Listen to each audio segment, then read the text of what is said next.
তুলি, চুল তোয়ালে দাও, আমি মুছে দিচ্ছি চুল। কি ভেজা? মুছে নিয়েছি তো। ভালোভাবে মুছে দেই, দাও।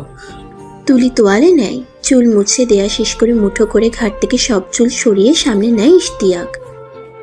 বাহু ধরে বেঁধে নিয়ে ঠোঁট ছুঁয়ে দেয় উন্মুক্ত ঘাড়ে, ভেঙে ফেলে প্রতিশ্রুতি। তুলি গলায় কৃত্রিম বিরক্তি এনে বলল, ছাড়ুন তো। ইশতিয়াক অবাধ্য বর, সে ছাড়ে না, উল্টো তুলিকে টেনে ঘুরিয়ে চোখে চোখ রেখে বলে, খুব রাগ হয়েছিল শাড়ি পরনি বলে, অথচ এই ভোরে গোসল করে পড়ে আছো। তুলি পুনরায় মুচড়া মুচড়ি করে বলল, ছাড়ুন তো, আমি কারোর জন্য পড়িনি, এখন ইচ্ছে হয়েছে তাই পড়েছি। ছাড়ুন না প্লিজ, অনেক কাজ পড়ে আছে তো আমার। ইশতিয়াক না ছেড়ে ওর কোমর জড়িয়ে ধরে টেনে আরো ঘনিষ্ঠ হয়ে কানের কাছে গুনগুন করে বলল, প্রাণ চায়, চক্ষু না চায়। তুলি লজ্জায় লাল হয়ে বলল, হ্যাঁ বলছি আপনাকে, আমি সবেমাত্র গোসল করে এসেছি তো ঢং করতে। ছাড়ুন তো, ছাড়ুন বলছি। আমার ছুটির দিনের ভোরটাই সুন্দর করে দিয়েছো শাড়ি পরে। কয়দিন থেকে বলি পড়তে, কে শুনে কার কথা। হ্যাঁ জনাব, আর তাই আপনি গতকাল ফাইনালি মেয়েদের মতো অভিমান করেছিলেন, তাই না? আমি অভিমান করেছি কে বলল? সারা দিনে অফিস থেকে এসে ভালো লাগছিল না কিছু। জি আচ্ছা, আর বলতে হবে না, আমিও কারোর জন্য শাড়ি পরিনি। ছাড়ুন তো, ছাড়ুন বলছি। নিজেকে মুক্ত করে নেয় তুলি। ফোনটা বেজে উঠল তখনই। ইশতিয়াক বালিশের পাশ থেকে তুলির মোবাইল এগিয়ে দিয়ে বলল, অপরিচিত মনে হচ্ছে। তুলির বুকটা কেঁপে উঠে, হাত বাড়িয়ে মোবাইল নিয়ে কেটে নেয় কল। কি হলো, রিসিভ করলে না যে? অচেনা নাম্বার গতকালও একবার এসেছিল, কেউ ফাজলামো করছে হয়তো। রিসিভ করার দরকার নেই, যাই হোক আপনি ফ্রেশ হন, অফিসে যাবেন না? হাত বাড়িয়ে মোবাইল নিয়ে কেটে দেয় কল। ইশতিয়াক আর সেটা নিয়ে ভাবতে গেল না।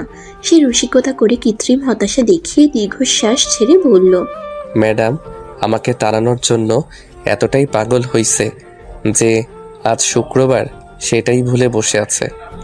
তুলি ভেতরে ভেতরে কেঁপে উঠল। একটু নার্ভাস হলেই সে এরকম ভুলভাল বলে বসে। ভাগ্যিস ইশতিয়াক সবকিছু পজিটিভলি নিচ্ছে। তুলি ফিক করে হেসে বলল, তাড়ানোর জন্য না, আপনি আজকাল রোজই অফিসে যাচ্ছি যাচ্ছি করে দেরি করে যান। ইশতিয়াক আবার উঠে দাঁড়ায়, পাশের চেয়ারটা টেনে রাখে তুলির পেছনে, দুই হাতে মৃদু চাপ দিয়ে বসিয়ে বলে, এমন রূপবতী বউ থাকলে অফিস যেতে ইচ্ছে করে নাকি? তুলির কাঁচ ভাঙা হাসিতে রুমটা ভরে উঠল। ইশতিয়াক হাতের তালুতে তেল নিয়ে ওর চুলে দিচ্ছে। মানুষটাকে আয়নায় তাকিয়ে দেখছে তুলি। দিনকে দিন যেন শিশু হয়ে যাচ্ছে, অথচ মাথায় দু একটা সাদা চুল উকি মারা শুরু করেছে। দেখতে সুদর্শন, না বলার উপায় নেই। লম্বা আর সুটাম দেহের অধিকারী, মাথা ভর্তি কালো চুল। এখন শর্ট প্যান্টের সঙ্গে বেগুনি রঙের পাতলা গেঞ্জি পরে আছে। এরকম পোশাকে একদম বাচ্চা ছেলে লাগে ওকে, অথচ অফিসে যাওয়ার সময় পোশাক পরে নিলে লাগে ভিন্ন কোনো পুরুষ। কি হলো, এভাবে তাকিয়ে আছো কেন? আপনাকে দেখি। আমাকে দেখার কি হলো? কিছু হয়নি। আচ্ছা শুনুন না, আজ কোথাও বেড়াতে যাই? আমরা কিন্তু বিয়ের পর দূরে কোথাও বেড়াতে যাইনি। ইশতিয়াক চুল বেঁধে দিতে দিতে বলল, অফিস থেকে লম্বা ছুটি ছাড়া কোথাও বেড়াতে যাওয়া যায় বলো? তাহলে ঢাকার আশেপাশে কোথাও যাই। সে তো যাওয়াই যায়, আজই বিকেলে যাই। বলো কোথায় যাবে? কাশফুল দেখতে যাব। কাশফুল কোথায়? দিয়াবাড়ি কাশবন আছে না? ও হ্যাঁ, আচ্ছা তাহলে যাওয়া যায়।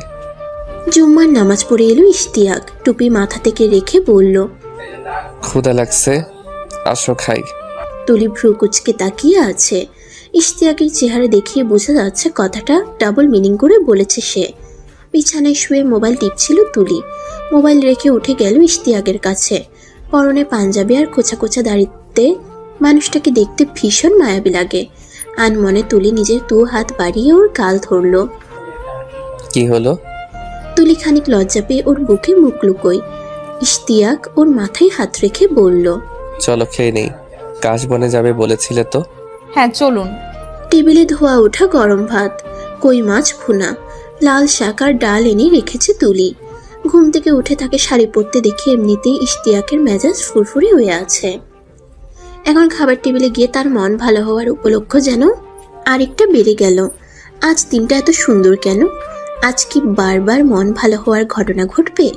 কই মাছ ভুনা তার ভীষণ পছন্দের খাবার। ভাজা কই মাছ একটু ঝোল বেশি হতে হবে, বেশি থাকবে ফালি ফালি করা কাঁচা মরিচ, লবণ বেশি হতে হবে যেন একদম লাগিয়ে খেতে না হয়। বাটির দিকে তাকিয়েই মনে হচ্ছে সবকিছু ঠিকঠাক। জিভে জল চলে এসেছে। অন্যদিন সেই ডালে লাল শাক মিশিয়ে নিয়ে শখ খায়, সঙ্গে থাকে কাঁচামরিচ আর লেবু। কিন্তু আজ এসব অবহেলিত। দুদিন আগে এই টাটকা কই মাছগুলো ইশতিয়াকদের গ্রামের বাড়ি থেকে এসেছে। তার মা পাঠিয়েছেন এখানে, কারণ সবাই জানেন ইশতিয়াক কই মাছ ভুনা ভীষণ পছন্দ করে। তুলি চেয়ার টেনে না বসে ইশতিয়াকের আগ্রহ নিয়ে খাওয়া দেখে ঠোঁট টিপে হাসছে, যেটা চোখ এড়ালো না তার। আরে তুমি এই সময় আবার এভাবে হাসছো কেন? আমাকে আজ মেরে ফেলবে নাকি তুলি? তুলি চেয়ার টেনে বসে হাতের মুঠোয় থুতনি ঠেকিয়ে বলল, কিভাবে হাসলাম? ঠোঁট টিপে। তো কি হয়েছে? খাওয়ার সময় এত ব্যাখ্যা করতে পারবো না তো, অন্যদিন বলবো। তুলি নির্লিপ্ত চেহারায় বলল, কাকে বেশি ভালোবাসেন, কই মাছ নাকি আমাকে? মহিলা মানুষের অদ্ভুত চিন্তা ভাবনা। তোমাকে ভালোবেসে যা করি, কই মাছকে কি তা করতে পারবো? তোমার যা আছে কই মাছের কি তা আছে? তুলি ফিক করে হেসে আবার নিজেকে সামলে নিয়ে বলল, তবুও বলুন। হ্যাঁ জানি তো, মহিলা মানুষের তবু আরেকটা আছে, কই মাছকে খাওয়া যায়, তোমাকেও কি খাওয়া যাবে? আপনি এভাবে কথা বলছেন কেন? কিভাবে? কেমন রেগে রেগে? তুমি খাও তো? না, খাবো না। তাহলে এভাবে তাকিয়ে থেকো না। কেন? এভাবে তাকিয়ে থাকলে অস্বস্তি লাগে। বলেন কি, কেন? এভাবে তাকালে যে অস্বস্তি লাগে জানো না? না তো। তুমি ধরো একা একটা রাস্তা দিয়ে হেঁটে যাচ্ছ, তোমার দুই হাতে কোনো ভ্যানিটি ব্যাগ নেই, কলম নেই, মানে হাতকে ব্যস্ত রাখার কিছুই নেই। আশেপাশে তাকিয়ে দেখে দেখে যাওয়ার মতো বিশেষ কিছু নেই। এই পরিবেশে তুমি হাঁটছো, আর কেউ খানিক দূর থেকে বসে তোমাকে দেখছে এবং সেটা তুমি বুঝতে পারছো। তখন কেমন লাগে জানো? এক ধরনের অস্বস্তি বোধ হয়। মানুষকে বিব্রত করার জন্য আগে এগুলো করতাম। মানুষকে না, বলুন মেয়েদেরকে একা পেলে এইভাবে দেখতে। ইশতিয়াক তাকিয়ে দেখে তুলির মুখময় দুষ্ট হাসি ছড়িয়ে আছে। সে শাসানোর ভঙ্গিতে বলল, এই তুমি কি খাবে না? একটু আগেই বললাম তো খাবো না। খাবে না কেন? এমনিতেই। চুপ, খাও তাড়াতাড়ি। তুলি অন্যদিকে মুখ ফিরিয়ে বলল, হাত কাটা। বলো কি, কিভাবে? এই তো আমার সতীন কই মাছগুলো কাটতে গিয়ে বুড়ো আঙুল কেটে গেল। এই জন্য খাচ্ছ না? ভাবছিলাম আপনি খাইয়ে দেবেন, কিন্তু কই মাছ দেখে তো দিন দুনিয়া ভুলে গেছেন। ইশতিয়াক পুরুষালী গলায় হেসে উঠল। তার হাতের প্লেট নিয়ে গেল তুলির পাশের চেয়ারে। চলো এক প্লেটেই খাই। আমি নিজে এক লোকমা খাবো, তোমাকে দেব এক লোকমা। জি না, আপনার খাওয়ায় সমস্যা হবে, থাক পরে খাওয়াবে, না হয় আমি চামচ দিয়ে খাই। দুটি দেহ একটি মন বলে প্রেমিক মহলে একটা কথা আছে না?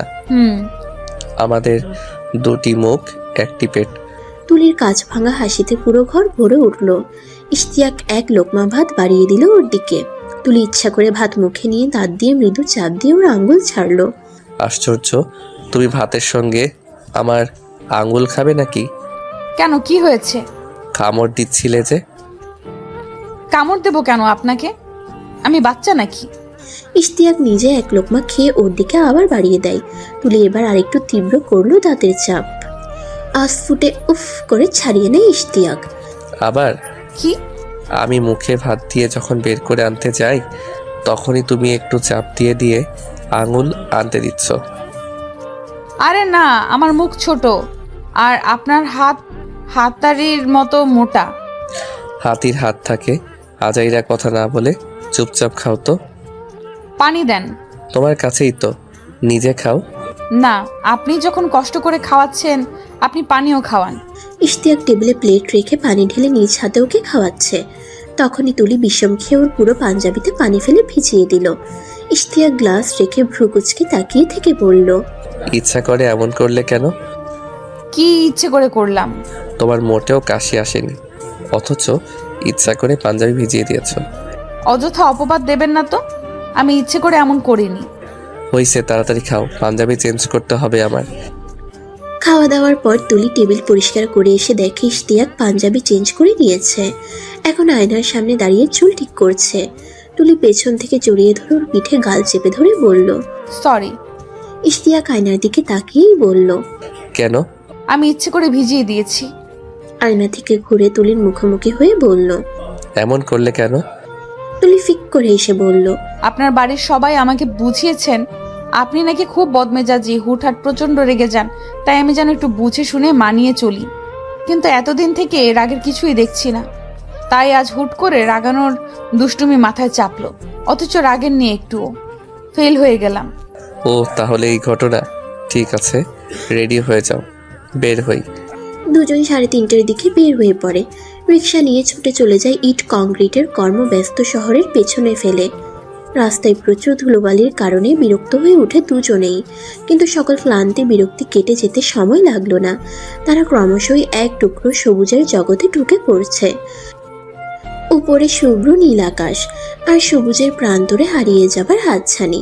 খানিক পর তারা পৌঁছে যায় দিয়া বাড়ির বটতলায়। তুলি মুগ্ধ হয়ে বলল, সুন্দর না? বিশাল বটগাছের দুই পাশে রাস্তা গেছে। এই জায়গাটার নামই বটতলা।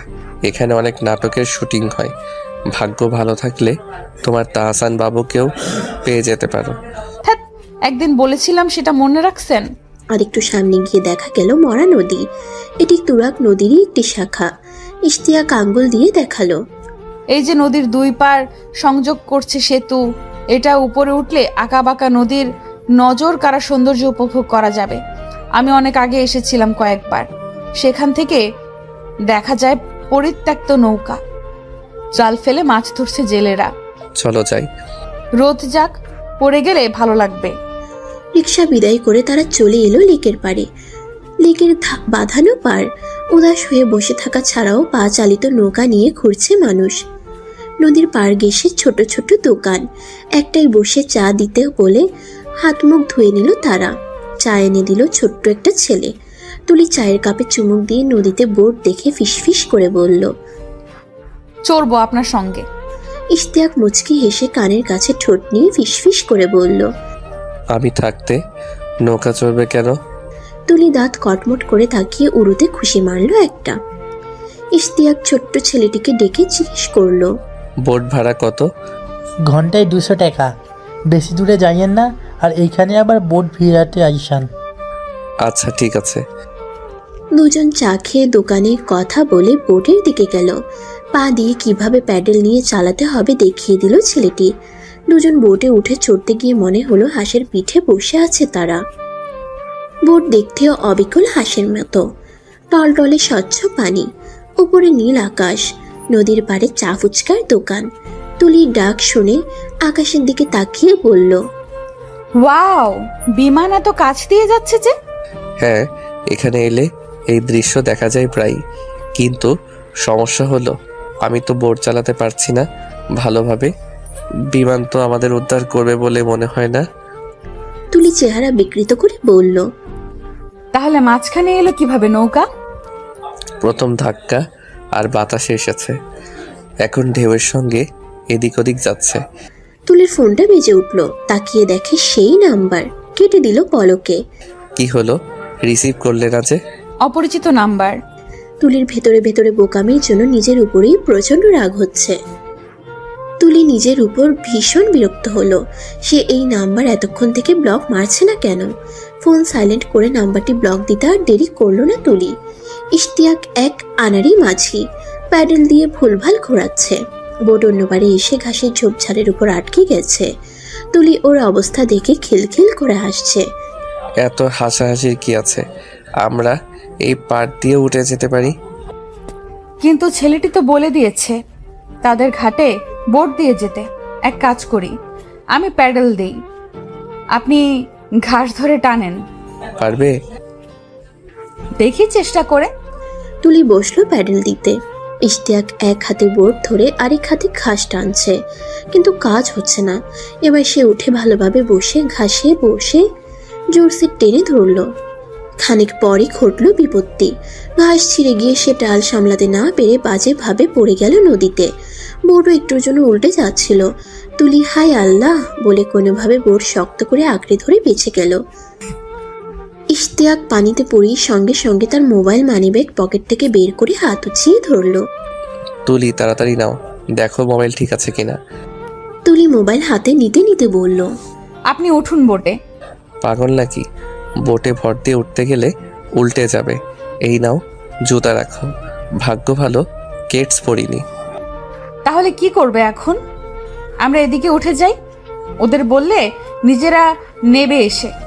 এখান থেকে ঘুরে ওদের কাছে যাওয়াটা অনেক সময় লাগবে, তার চেয়ে আমি সাঁতরাই আর নৌকা টানি।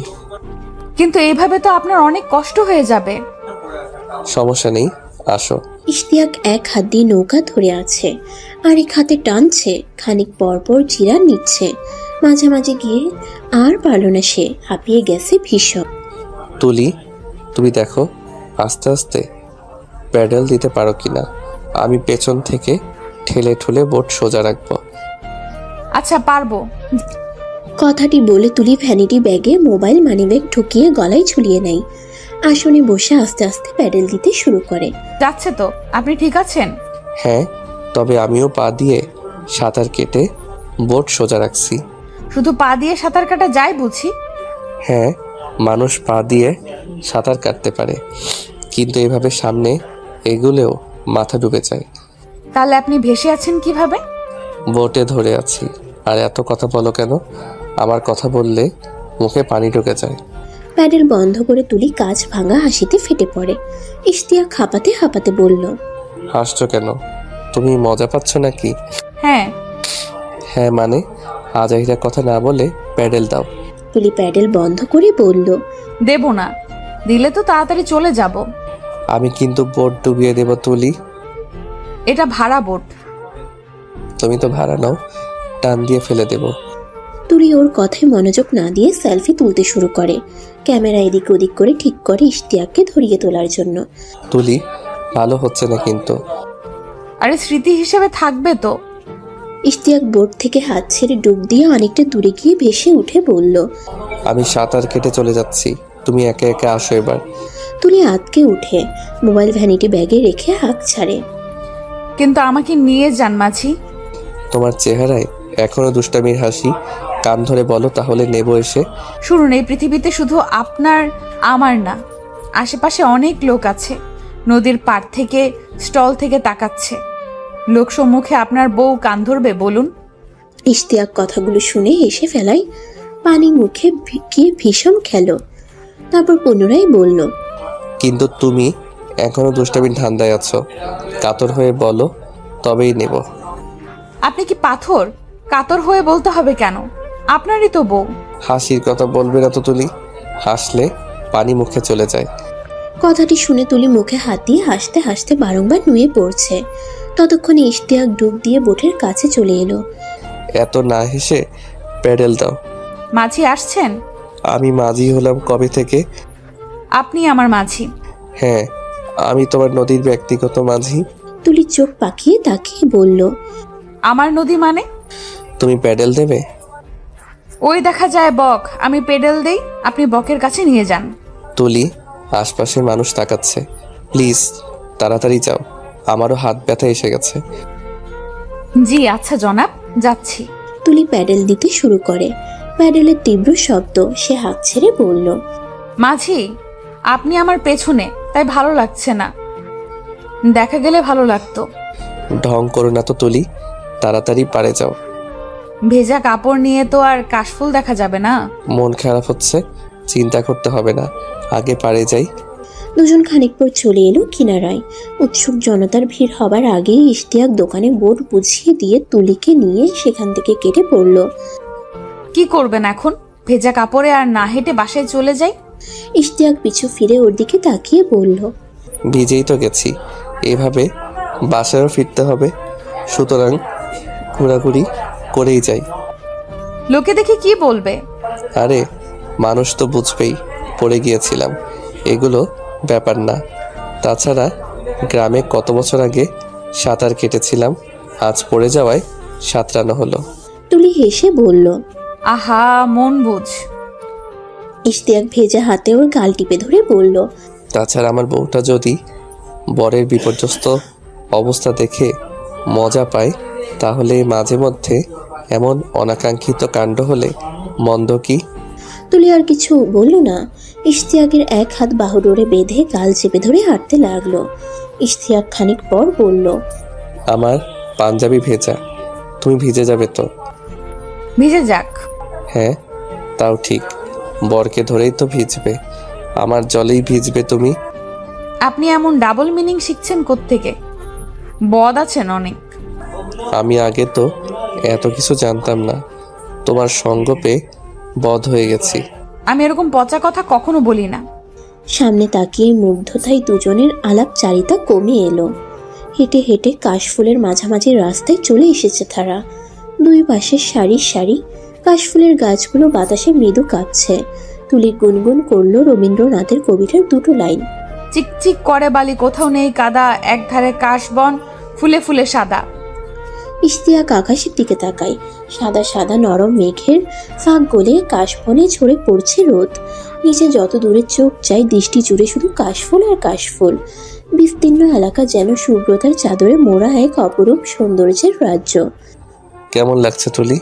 ভালো, তবে ছবির মতো নয়। ইশতিয়াক খানিক হেসে বলল, চলো ওই দিকে যাই, দেখি পাঞ্জাবি খুলে চিপে দেওয়ার মতো আড়াল পাই কিনা। কাশবনের চারপাশে ঝকঝকে আঁকা বাঁকা ছোট ছোট রাস্তা, পিচ ঢালা রাস্তা। তারা হাঁটছে সেসব পথ ধরে। হঠাৎ এক খণ্ড নির্জন জায়গা চোখে পড়ে তুলির। চলো এদিকে যাই। ইশতিয়াক দেখলো রাস্তার বাঁ পাশে অনেকটা জায়গা জুড়ে বন কেটে খালি করা হয়েছে। সেখানকার মাটিতেও সবুজ নরম ঘাস উঠেছে। জায়গাটা ভীষণ পছন্দ হলো দুজনের। ইশতিয়াক বলল, আচ্ছা চলো। কি সুন্দর গোল করে বন কাটা। হ্যাঁ। দুজন ভেতরে গেল। ঠিক মাঝখানে গিয়ে বসে তারা। আহ, এখন শান্তি লাগছে। হাঁপিয়ে গিয়েছিলাম হাঁটতে হাঁটতে। কিন্তু আমার শার্ট খুলে চিপতে হবে। প্যান্ট খুলেও চিপে নিতে পারেন। তুমি না পচা কথা বলো না? পচা কথা কোথায়? প্যান্টের নিচে তো আন্ডারওয়্যার আছেই। হঠাৎ কেউ আসবে। আমার বরের ইজ্জত রক্ষার্থে আমি সদা প্রস্তুত জনাব। তুমি এখনো মজা নিচ্ছ? আরে না, আপনি ওইখানে একেবারে কাশবনের কাছে যান, তাহলে পেছনে কাশবন থাকবে আর সামনে দাঁড়িয়ে থাকবে আপনার বউ। কেউ কি আর এলে দেখবে? তখন শান্তি মতো চিপে ঝেড়ে নিবেন। হ্যাঁ, দারুণ আইডিয়া।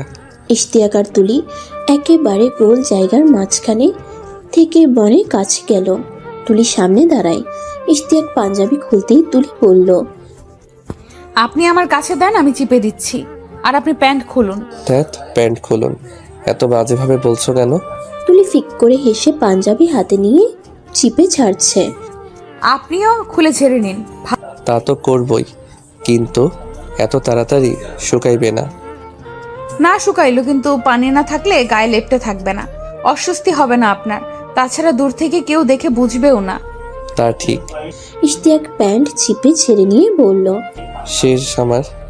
ঠিক আছে, এবার চিপা থেকে বের হন। কথাটি বলে তুলি পাঞ্জাবি উল্টে বনের উপরে মেলে দিল। এটা কি হলো? আমি কি খালি গায়ে থাকবো? এটা আপনার শাস্তি। আপনি পাঞ্জাবির নিচে কিছু পরে আসেননি কেন? ফাইজলামো করো না তুলি, এদিকে দাও।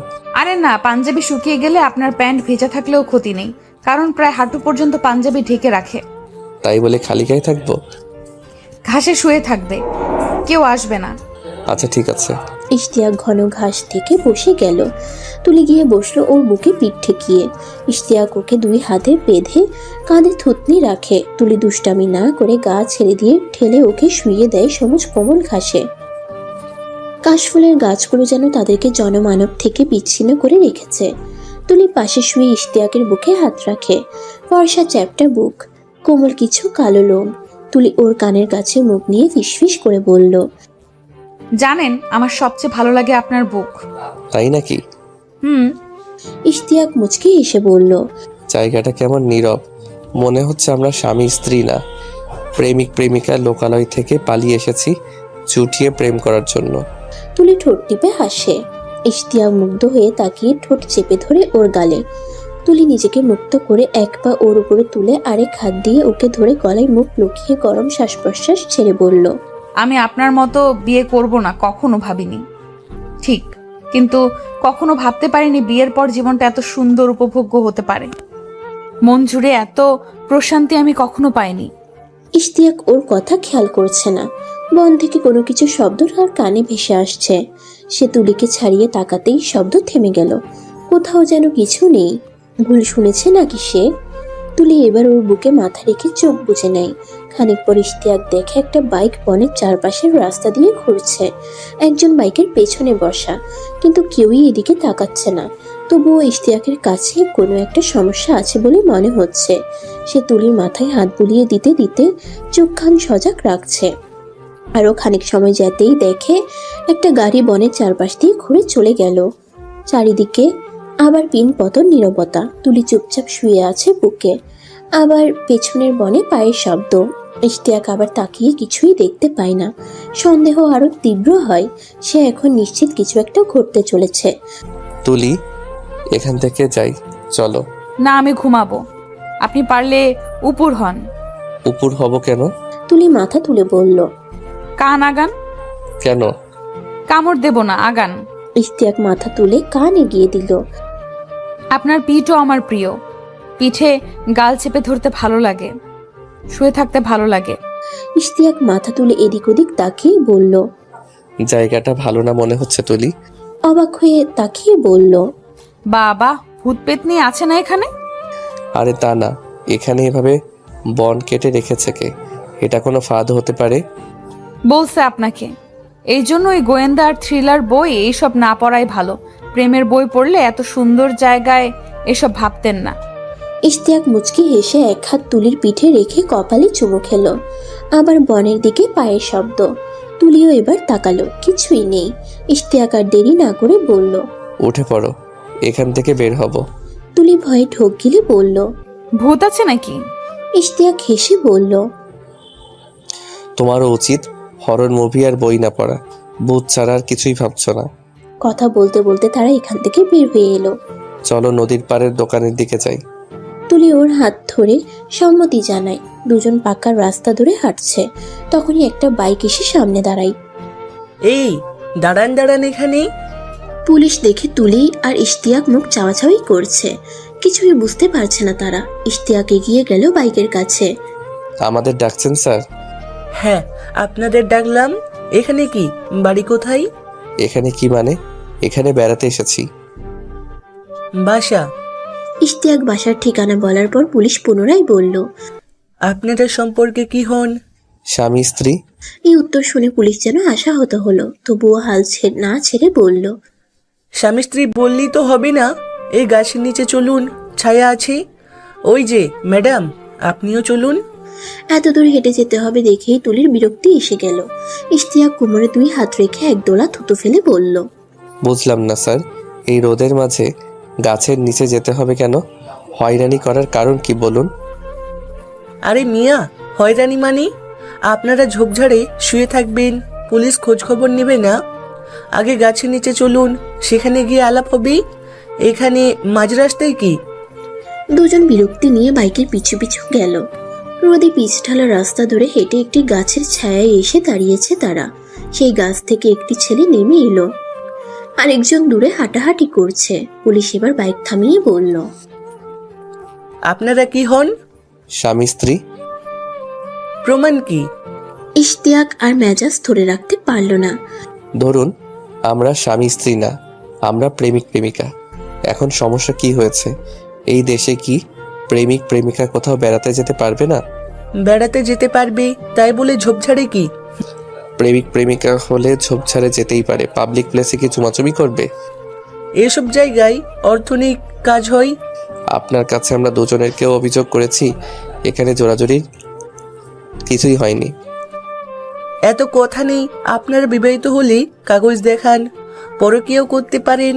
ইশতিয়াক তাকিয়ে দেখে পাশের ছেলেটা তুলিকে তুলে নিয়ে নানান প্রশ্ন শুরু করেছে। তুলির মোবাইলও দিতে বলছে তাকে। সে বিস্মিত হয়ে বলল। আপনি আইনের লোক, কিন্তু এই ছেলেকে, সে ওকে বিরক্ত করছে কেন?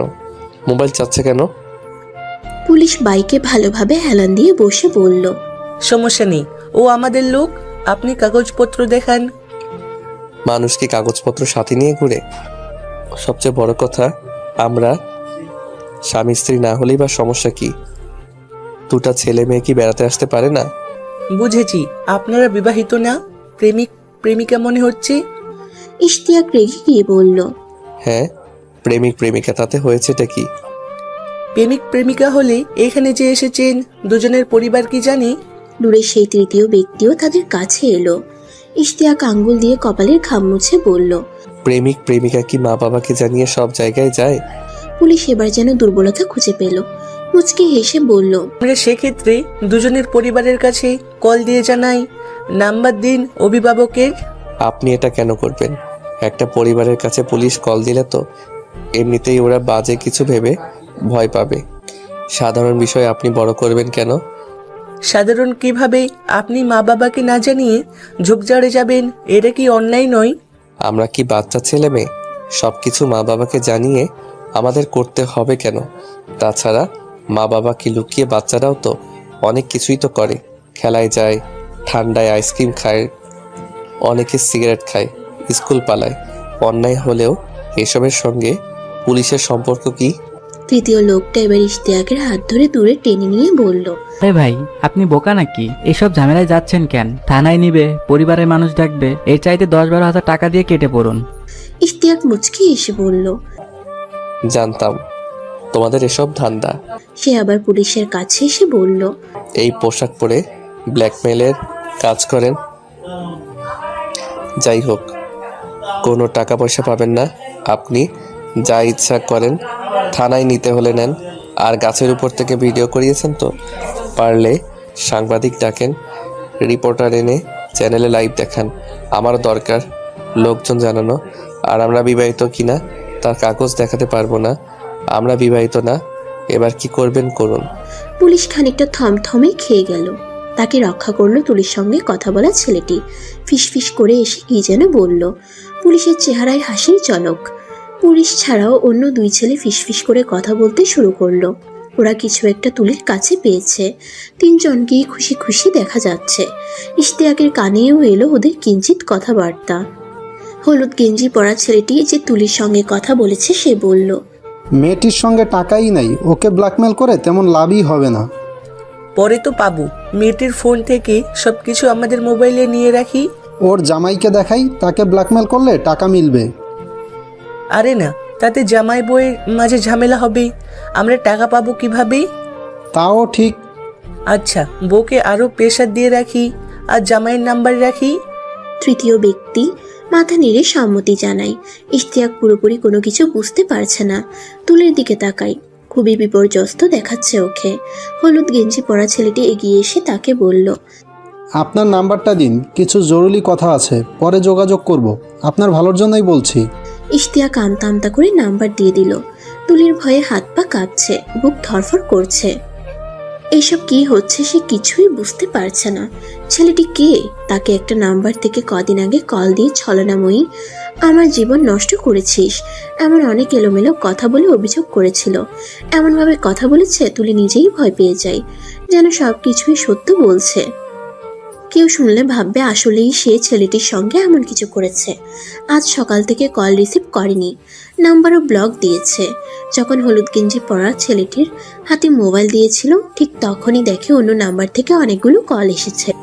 মোবাইল সাইলেন্ট থাকায় সে বুঝতে পারেনি কলের সঙ্গে একটা মেসেজও এসেছে। হলুদ গেঞ্জি পরা ছেলেটি তুলির হাত থেকে ফোন নিয়ে মেসেজে ক্লিক করে। কল রিসিভ করছো না কেন? আমাকে না চেনার অভিনয় করা বন্ধ করো। তোমার হোয়াটসঅ্যাপে কিছু ছবি আর ভিডিও পাঠিয়েছি, দেখো। এসব কি ভুলে গেছো? মেসেজ দেখে তুলি নিজেই আটকে উঠে। হোয়াটসঅ্যাপে আবার কি পাঠাবে, তাও এই জঘন্য লোকদের হাতে পড়বে। ততক্ষণে হলুদ গেঞ্জি পরা ছেলেটি ডাটা অন করে হোয়াটসঅ্যাপে ঢুকে সব পেয়ে যায়। তুলির ভাবনায় ব্যাঘাত ঘটায় তৃতীয় ব্যক্তি।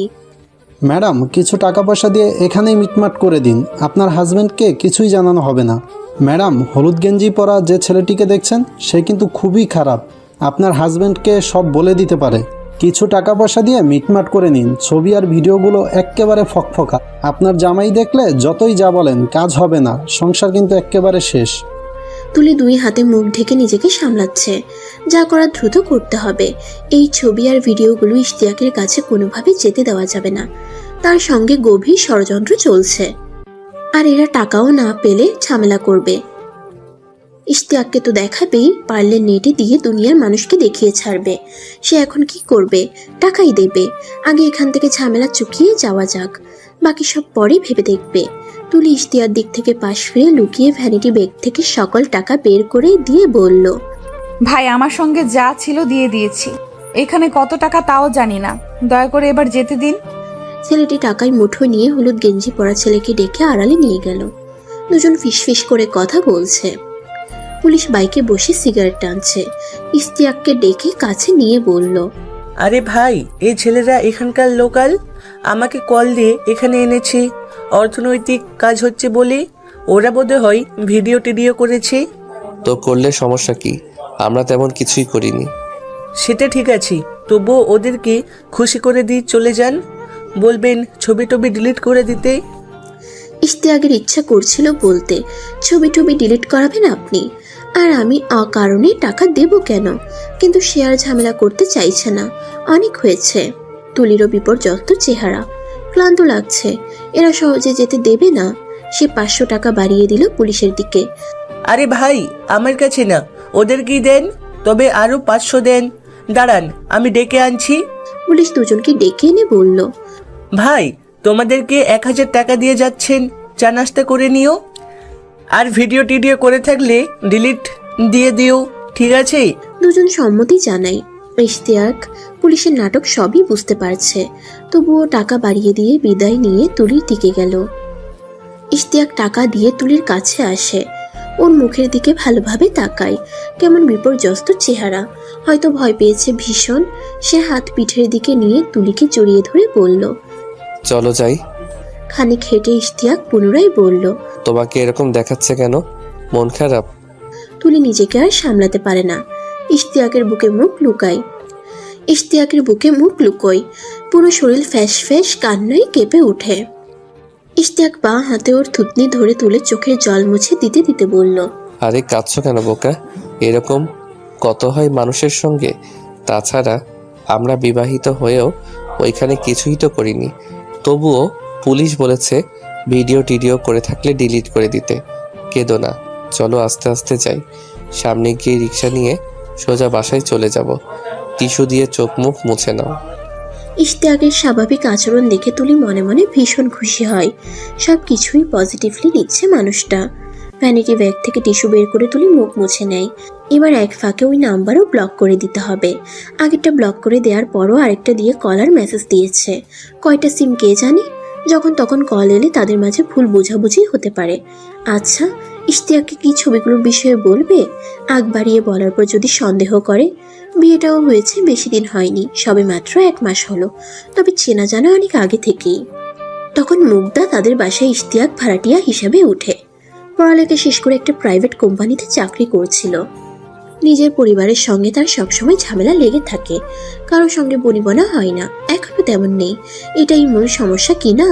আরো কিছু আছে তুলি জানে না। ব্যাংকে চাকরি হওয়ার পর মা বাবাকে দিয়ে বিয়ের প্রস্তাব দেয় ইশতিয়াক। তুলিও রাজি হয়ে যায়। খুবই ঘরোয়া পরিবেশে বিয়েটা হয়। বলতে গেলে ইশতিয়াকে এত আয়োজন চাইনি। বিয়ের সময় ইশতিয়াকের বাবা মা উপস্থিত ছিলেন। বিয়ে শেষে সোজা নিজের ফ্ল্যাটে নিয়ে আসে ইশতিয়াক। তার মা বাবাও ছেলের কথার বিরুদ্ধে যাননি। কেন যেন ওরা ইশতিয়াককে নিজের মতো থাকতে দেন, কোনো কিছুতে ঘাটাতে যান না। এর পুরোপুরি কারণ তুলি বের করতে পারেনি। কেবল ওরা বলেছিল, বৌমা, আমাদের ছেলেটা হুটহাট অনেক বেশি রেগে যায়, তুমি মানিয়ে নিও মা। তার মানে ওরা হয়তো ইশতিয়াককে কিছুটা ভয়ও পায়। কি হলো, এত চুপচাপ কেন? ইশতিয়াকের প্রশ্নে তুলি ভাবনার ভুবন থেকে বাস্তবে ফিরে আসে। না কিছু না। মন খারাপ? না, শুধু একটু ক্লান্ত লাগছে। এই তো রাস্তায় চলে এসেছি, একটা রিক্সা নিয়ে সোজা চলে যাব। ইশতিয়াক রিক্সা ডেকে আনে। দুজন রিক্সায় উঠে বসে। ওর পিঠের দিকে হাত নিয়ে জড়িয়ে ধরেছে ইশতিয়াক। তুলিও কাঁধে মাথা রেখে, কিন্তু আশেপাশে কিছুই যেন দেখছে না। শব্দ কানে আসছে না। মাথায় কেবল উপর্যুপরি চিন্তার ঝড় বইছে। অচেনা নাম্বারের ছেলেটি আসলে কে? তাকে চেনে কিভাবে? নাম্বারই বা পেল কোথায়? আর তার সঙ্গে অন্তরঙ্গ ছবি, লিপকিসের ভিডিও, এগুলো কিভাবে সম্ভব? যে ছেলেকে চেনেই না তার সঙ্গে নিজের এমন ছবি কিভাবে? নিশ্চয়ই এডিট করা। তার তো আর স্মৃতিশক্তি লোপ পায়নি, যে অতীত ভুলে গেছে। কেউ চাচ্ছে হয়তো ইশতিয়াকের সঙ্গে তার সুখের সংসার ভেঙে যাক। ছেলেগুলোকে যেহেতু টাকা দিয়েই এসেছে, ওদের দিক শেষ। সুতরাং বিষয়টি আপাতত ইশতিয়াককে না জানানোই ভালো। সম্পর্কে সেদে সেদে তৃতীয় পক্ষ ঢোকানোর মানেই হয় না। ওই লোকাল দুইটা ছেলে কিসব বলাবলি করলো? ইশতিয়াকের প্রশ্নে তুলি ভেতরে ভেতরে কেঁপে ওঠে। কি বলেছে? আমি পুরোপুরি শুনিনি। তোমাকে কিসের জন্য ব্ল্যাকমেল করতে চাইছিল? তুমি নাকি টাকা নেই বলেছে, সব দূর থেকে শুনলাম। তুলি স্বস্তির নিঃশ্বাস নেয়। তার মানে ইশতিয়াক বিষয়টি ভালোভাবে বোঝেনি। হ্যাঁ, ওরা টাকা চাইছিল, বলল আমরা কি করেছি সব ভিডিও আছে, আমি টাকা দিলে এগুলো ডিলিট করে দিবে। আমরা কি এমন করেছি বলো? তাদের কেন ভয় পেয়ে টাকা দেব? তাই বলেছে আমার কাছে টাকা নেই। ভালো করেছো, সবগুলোই দান্দাবাজের দল। তুই বোর হচ্ছ দেখে ঝামেলা মিটমিট করে চলে এলাম, না হয় দেখতাম কিভাবে টাকা নেয়। তুলি আরেকটু ঘনিষ্ঠ হয়ে বসে বলল। থাক, ঝামেলা না করাই ভালো হয়েছে। খানিক দূরে যেতেই রাস্তায় জ্যাম। রিক্সা থেমে আছে অনেকক্ষণ। তুলি ওর কাঁধে তন্দ্রাচ্ছন্ন হয়ে চোখ বুঝে মাথা রাখে। পাশেই ফুচকা ও বাদামওয়ালা দেখে ইশতিয়াক হাত ইশারায় ডেকে ফুচকা এবং বাদাম নেয়। তুলি কিছুই বুঝতে পারছে না, সে হয়তো ঘুমিয়েই গেছে। ইশতিয়াক এক হাতে তাকে বেঁধে রেখেছে। বাসায় পৌঁছাতে তাদের সন্ধ্যা হয়ে গেল। তুলির মাথা ভীষণ ভার ভার লাগছে, তাই এসেই ফ্রেশ না হয়ে বিছানায় শুয়ে গা ছেড়ে দেয়। ইশতিয়াক ফ্রেশ হয়ে এসে বলল, শুয়ে থাকো, কিন্তু অসময়ে ঘুমিয়ে যেও না। আমি কফি জাল দিয়ে নিয়ে আসছি। তুলি মাথা নেড়ে সম্মতি জানায়। লোকটা এত যত্ন নেয়, দিনকে দিন ভীষণ মায়ায় জড়িয়ে গেছে। ইশতিয়াক রুম থেকে বের হয়ে রান্নাঘরের দিকে যেতেই তুলির মনে পড়ে যায়। ফোনটা হাতে নেয়। প্রথমে ওই নাম্বার ব্লক করে, তারপর হোয়াটসঅ্যাপে গিয়ে ক্রোধে লিখে, তুই এসব পিক আর ভিডিও এডিট করেছিস কেন? কোন গরুর বাচ্চারে তুই? তোরে যে বললাম চিনি না, তারপরেও কল দেস কেন? বাসায় কি মা বোন নাই? আমি একজন বিবাহিত মেয়ে, আগেই বলেছি। তোকে চিনিও না, তারপরেও কেন মেসেজ আর কল দিয়েছিস? আবার আমার পিক এডিট করে পাঠিয়ে ভয় দেখাচ্ছিস, কুকুরের বাচ্চা। তোর নামে মামলা করব আমি, জেলের ভাত খাওয়াবো। আগের নাম্বার ব্লক দিচ্ছি, এখন আরেক নাম্বার দিয়ে জ্বালাচ্ছিস। আর কখনো মেসেজ দিবি না বললাম। মেসেজটা সেন্ড করে ব্লকে দেয় নাম্বার। রাগে এখন রীতিমতো তুলির শরীর কাঁপছে। আজ কেমন বিপদেই না পড়েছিল এই অচেনা নম্বরটার কারণে। খানিক পরেই ট্রে করে কফি নিয়ে এলো ইশতিয়াক। এই যে ম্যাডাম, অবেলায় ঘুমানোর দরকার নেই, চলো বেলকনিতে বসে কফি খাই। উঠতেই ভালো লাগছে না। ইশতিয়াক মুচকি এসে বলল। আচ্ছা শুয়ে থাকো। কথাটি বলে সে ট্রে নিয়ে ব্যালকনিতে যায়। সেখানে দুটো চেয়ার আছে। জায়গাটা ছোট্ট হলেও বসতে ভালো লাগে, মন ফুরফুরে হয়ে যায়। এখান থেকে রাতের আকাশ দেখতে দারুণ লাগে। নিচে তাকালেও পাড়ার বাসাগুলোর জানালার ফাঁক গলে রাতের তারার মতো বিন্দু বিন্দু আলো উকি দেয়। ইশতিয়াক ট্রে রেখে তুলির পাশে গিয়ে বসে। তুলি ওর হাতটা গালে চেপে ধরে তাকায়। মানুষটা এত যত্ন করে, ভালোবাসে, ওকে কখনো হারাতে পারবে না তুলি। হাজার রাগী হোক, সে মানিয়ে নেবে। কি হলো ম্যাডাম, এভাবে তাকিয়ে না থেকে উঠো। কথাটি বলে ইশতিয়াক মাথার দিকে হাত নিয়ে আস্তে করে তুলে, আরেক হাত হাঁটুর দিকে নিয়ে পাজাকোলা করে কোলে নেয়। তুলি আবার কাঁচ ভাঙা হাসিতে ফেটে পড়ছে। ইশতিয়াক তাকে বুকের সঙ্গে আরো চেপে ধরে পড়ল। এভাবে হাসলে খেয়ে ফেলতে ইচ্ছা করে। তুলি ওর কাঁধে মুখ লুকিয়ে ফিসফিস করে বলল, আমার এত ভাগ্য ভালো কেন আমি ভেবে পাই না। কি করে আপনার মতো বর পেলাম? বাব্বা, তাই? জি, তবে আমার প্রায় মনে হয় এই সুখ আমার চিরস্থায়ী হবে না। তা কেন? জানি না, অবচেতন মন বলে। ব্যালকনিতে এসে ইশতিয়াক তাকে চেয়ারে বসায়। তুলি রসিকতা করে বলে, আপনার কোলেই ভালো লাগছিল, শরীরের উষ্ণতায় কেমন ওম ওম লাগে। ইশতিয়াক ওর হাতে কফির কাপ তুলে দিয়ে বলল, আমার বউটা যেরকম চাচ্ছে সেরকমই হবে। আগে কফি খেয়ে নাও, তারপর কি হবে? পরেরটা পরে। আগে কফি শেষ হোক, তোমার ঘুম ঘুম ভাব কেটে যাবে। তুলি কফিতে চুমুক দেয়। খানিকক্ষণ নীরবতায় কেটে যায়।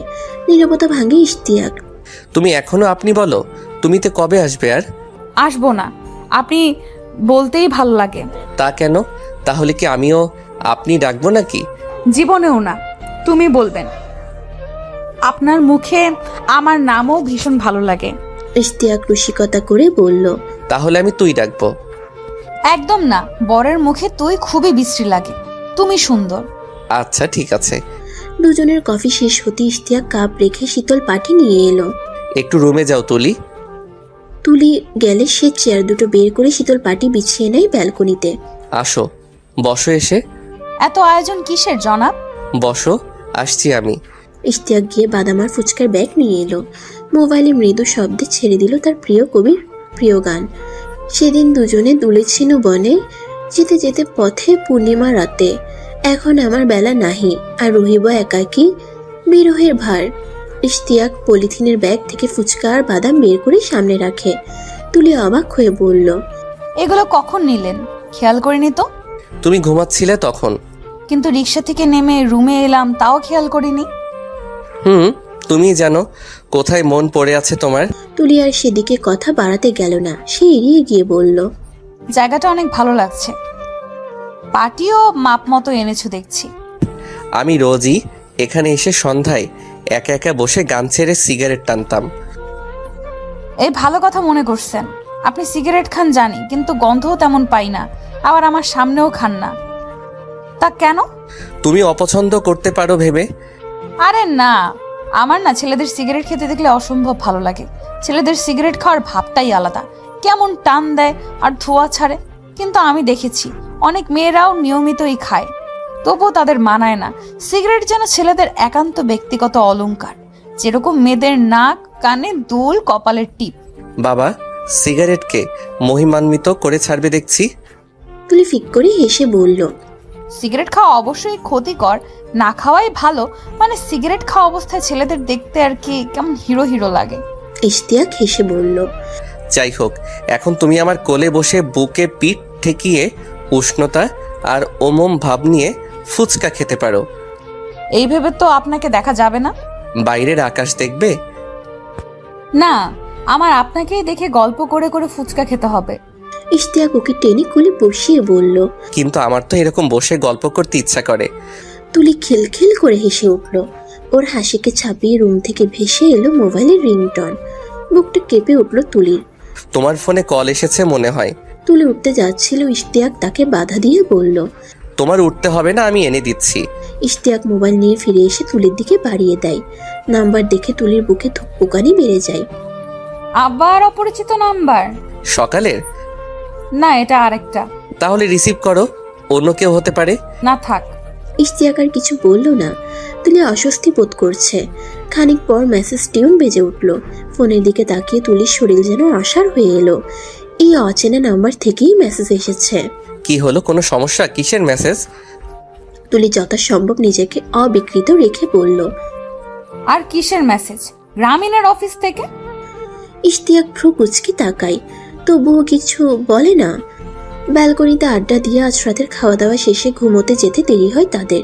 তবুও মাঝ রাতে হঠাৎ ইশতিয়াকের ঘুম ভেঙে যায়। পাশে তুলি নেই। তখনই রাতের পিনপত নীরবতায় ব্যালকনি থেকে কানে ভেসে এলো তুলির নিম্ন স্বরে ফোন আলাপ। তুলির ফোন আলাপের কিছুই স্পষ্ট শোনা যাচ্ছে না বিছানা থেকে। তবুও অতি উৎসুক হয়ে ইশতিয়াক শুনতে গেল না। চোখ বুঝে চুপচাপ শুয়ে রইল বিছানায়। এক অজানা ভয়ানক আশঙ্কায় বুক ধুকপুক করছে। এই আশঙ্কার মুখোমুখি দাঁড়ানোর সাহস হয়ে ওঠেনি তার। যতটুকু পারা যায় দূরে থাকবে। এক সময় হয়তো সবকিছু তার অগোচরেই ঠিক হয়ে যাবে। খানিক পর টের পায় তুলি তার পাশে এসে শুয়েছে। চোখ বুঝেই থাকে সে।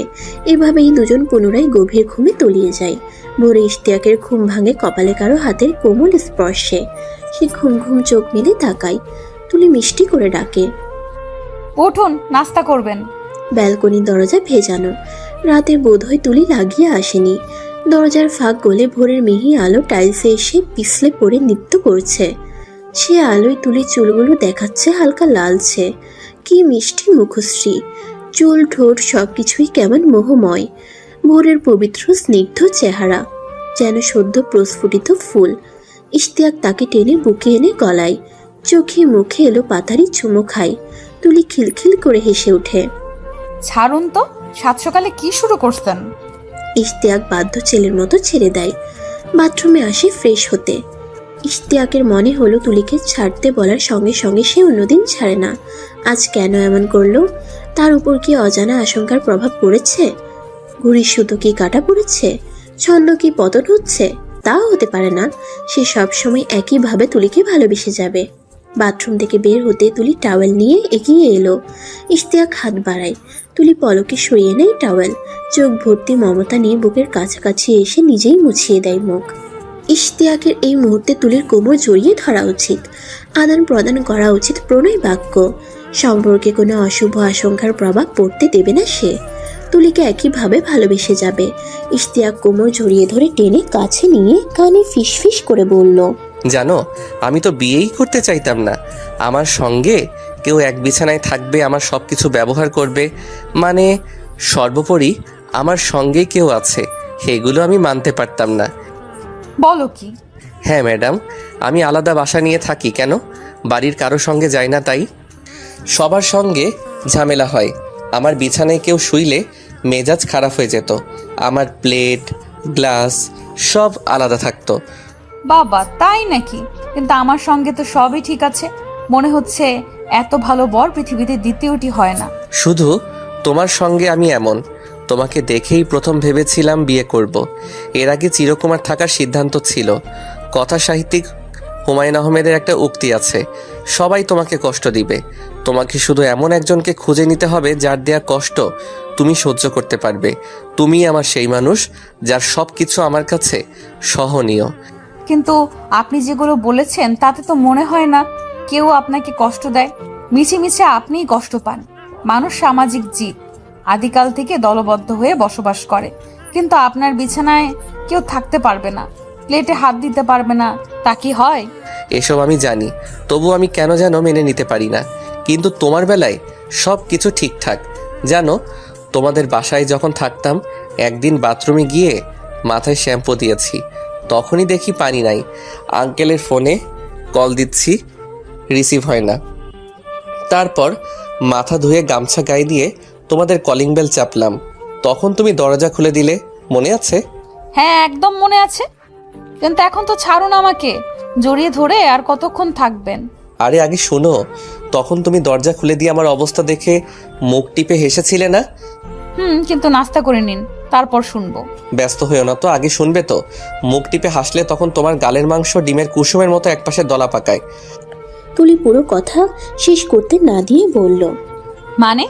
আরে তুমি মুখ টিপে হাসলে গালের মাংস চোখের নিচের ওই দিকে, এই জায়গায় গিয়ে ডিমের কুসুমের মতো হয়ে যায়। সেদিন দেখেই আমার কামড় দিতে ইচ্ছা করছিল। তুলি কাঁচ ভাঙা হাসিতে ফেটে পড়ে। তারপর ভাবলাম এই মেয়েকে বিয়ে করব। যখন ব্যাংকে চাকরি হলো তখনই নিজেকে গুছিয়ে নিয়ে বিয়ের প্রস্তাব দিলাম। ঠিক আছে জনাব, কিন্তু এখন নাস্তা করুন। হ্যাঁ চলো। ইশতিয়াকের মুখোমুখি বসার জন্য তুলি সামনে চেয়ার টানতেই টুংটাং শব্দ করে চেয়ার থেকে চামচ পড়ল মেঝেতে। চামচ এখানে কখন রেখেছিল কে জানে। মাথা নুইয়ে তুলতে গিয়ে ইশতিয়াকের নগ্ন পায়ের দিকে চোখ যায়। এক পায়ের উপর আরেক পা রাখা, কি নান্দনিক দৃশ্য। ফর্সা পায়ের বুড়ো আঙ্গুলে পাতলা লোম। পুরুষ মানুষের পাও এত সুন্দর হয় বুঝি? তুলির ইচ্ছা করেছে পা দুটো কোলে তুলে বিড়ালের মতন আদর করতে। কি হলো, টেবিলের নিচে ঘুমিয়ে গেলে নাকি? তুলি মুচকি হেসে উঠতে উঠতে বলল, চুম্বুকে আটকে রেখেছে। কি সব আবল তাবল বলো? আচ্ছা, আপনার পা লম্বা করে আমার কোলে রাখবেন? ইশতিয়াক ভ্রু কুচকে বলল, কিভাবে? চেয়ারে বসে আছেন তো, সেখান থেকে বসে আমার কোলে রাখবেন পা। তা কেন? রাখুন না প্লিজ। ইশতিয়াক পা লম্বা করে কোলে দেয়। তুলি বাঁ হাতে দুপা জড়িয়ে ধরে বসে। প্রতিদিন এইভাবে খাবো, আপনি পা কোলে দেবেন। ইশতিয়াক মুচকি এসে বলল, কিন্তু আরো কিছুক্ষণ এভাবে থাকলে আমার পা অবশ হয়ে যাবে, তখন আবার পঙ্গু বলে ছেড়ে চলে যাবে। তুলি মুচকি এসে বলল, তা কেন? আমার উড়ু টেবিলে বেজে গেছে। ইস, আচ্ছা নামান। ইশতিয়াক পা নামাতেই তুলি নিজের পা জুতো থেকে বের করে ইশতিয়াকের পায়ের পাতায় রাখে। একবার আপনার পা উপরে থাকবে, আরেকবার আমার পা। আচ্ছা। দেখুন, ছুটির দুদিন কেমন চলে যাচ্ছে। কাল থেকে আবার তোমার অফিস। ইশতিয়াক কিছু বলল না। খানিক পর তুলি পুনরায় বলল, এই শুনুন না, আজ তো শনিবার, আপনার অফিস ছুটি আছে। চলুন না আমাদের বাসায়, আম্মুকে দেখতে ইচ্ছে করছে। ইশতিয়াক খানিক ভেবে বলল, তোমাকে দিয়ে চলে আসবো, যখন বলবে আবার গিয়ে নিয়ে আসবো। আপনার একা থাকতে সমস্যা হবে না? না, একা থেকে আমি অভ্যস্ত, তবে তোমাকে মিস করব, আর মিস করলে চলে যাব, সমস্যা নেই। আচ্ছা ঠিক আছে জনাব। দুপুরে দুজন বের হয় রিক্সা নিয়ে।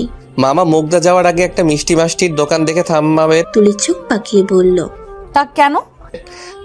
দামান যাবে শ্বশুর বাড়ি। থাক, আমাদের বাড়িতে বাচ্চা কাচ্চাও নেই, এসব লাগবে না। তুমি তো ওই বাড়ির বাচ্চা, যে কিনা খেতে বসে বলে পা কোলে দিন, যেন না দিলে খাবে না। তুলি ফিক করে হাসে। তাই বলে বাচ্চা মেয়ে? তো বাচ্চা মেয়ে না, বাচ্চা ছাড়া কেউ বলবে একবার আপনার পা উপরে থাকবে আরেকবার আমার পা? তুলি মুখে হাত দিয়ে খিলখিল করে হাসে। তো আমি বাচ্চা হলে কি হলো? বাচ্চা বলি তুমি যে কয়দিন থাকবে তার জন্য আইসক্রিম চকলেট এসব নিব। দোকানের কাজ সেরে দুজন খুনসুটি করতে করতে চলে এলো মুক্তা। তুলি আগে গেট খুলে ভেতরে গেল। এখান থেকে প্যাসেজ গিয়ে লেগেছে মেইন দরজায়। বাঁ পাশে বাউন্ডারি ঘেঁষে কিছু ফুল গাছ আর টবে চারা দেখা যাচ্ছে। তুলি কলিং বেল চাপ দিয়ে কাজের মেয়ে এসে দরজা খুলে দিয়ে আপা আসছে বলে জড়িয়ে ধরলো তুলিকে। ইশতিয়াক ব্যাকপ্যাক দিল ওর কাছে, তাকে সিটিং রুমে বসিয়ে তুলি ভেতরে গেল। তুলির মা হুসনা বেগম এলেন। ইশতিয়াক সালাম দিল। তোমরা আসবে জানতাম না তো বাবা, বোকা মেয়েটাও বলেনি, জানলে ওর বাবা বাসায় থাকতেন। তুমিও নাকি আজ থাকবে না? সমস্যা নেই আম্মু, আমি আবার নিতে আসবো তো। থাকবে না কেন বাবা? এখান থেকে তো একটু আগে বের হলেই অফিসে যেতে পারবে। আজ একটু কাজ আছে। কুশল বিনিময় শেষে তুলিসহ তারা চলে গেলেন। ইশতিয়াক সিটিং রুমে বসে টিভি দেখছে। কাজের মেয়ে নাস্তা দিয়ে গেল। তুলি একটু পরই শাড়ি চেঞ্জ করে সালোয়ার কামিজ পরে এলো।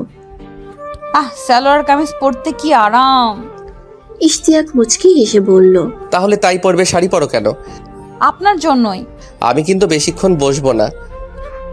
কি বলেন, খেয়ে দিয়ে যাবেন? আরে না, আমার কলিগদের সঙ্গে আজ আড্ডা দিব। ও আচ্ছা ঠিক আছে।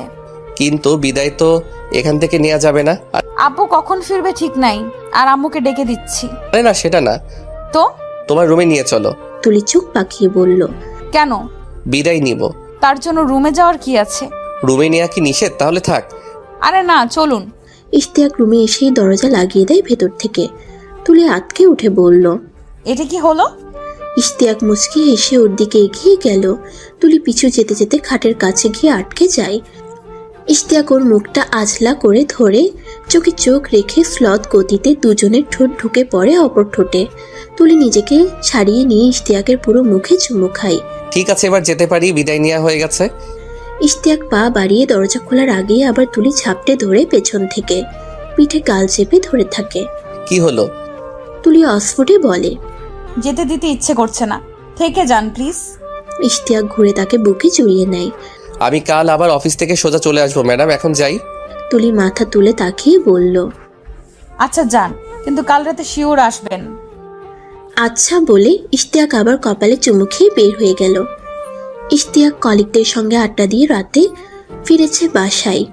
খাওয়ার ঝামেলা বাইরেই চুকিয়ে এসেছে। এখন হাত মুখ ধুয়ে লম্বা ঘুম দেবে। বিছানায় যেতেই এলো তার মায়ের কল। ভালো মন্দ কথা বলে ফোন রেখে ঘুমিয়ে যায়। ঘুম ভাঙলো অচেনা নাম্বার থেকে কল পেয়ে। ইশতিয়াক তাকিয়ে দেখে ঘড়িতে 7টা বাজে। বিরক্ত হয়ে ফোন রিসিভ করলো। হ্যালো। আসসালামু আলাইকুম ভাই, আমি রফিক। ওই দিন কাশবনে পুলিশের সঙ্গে ছিলাম, পরনে ছিল হলুদ গেঞ্জি।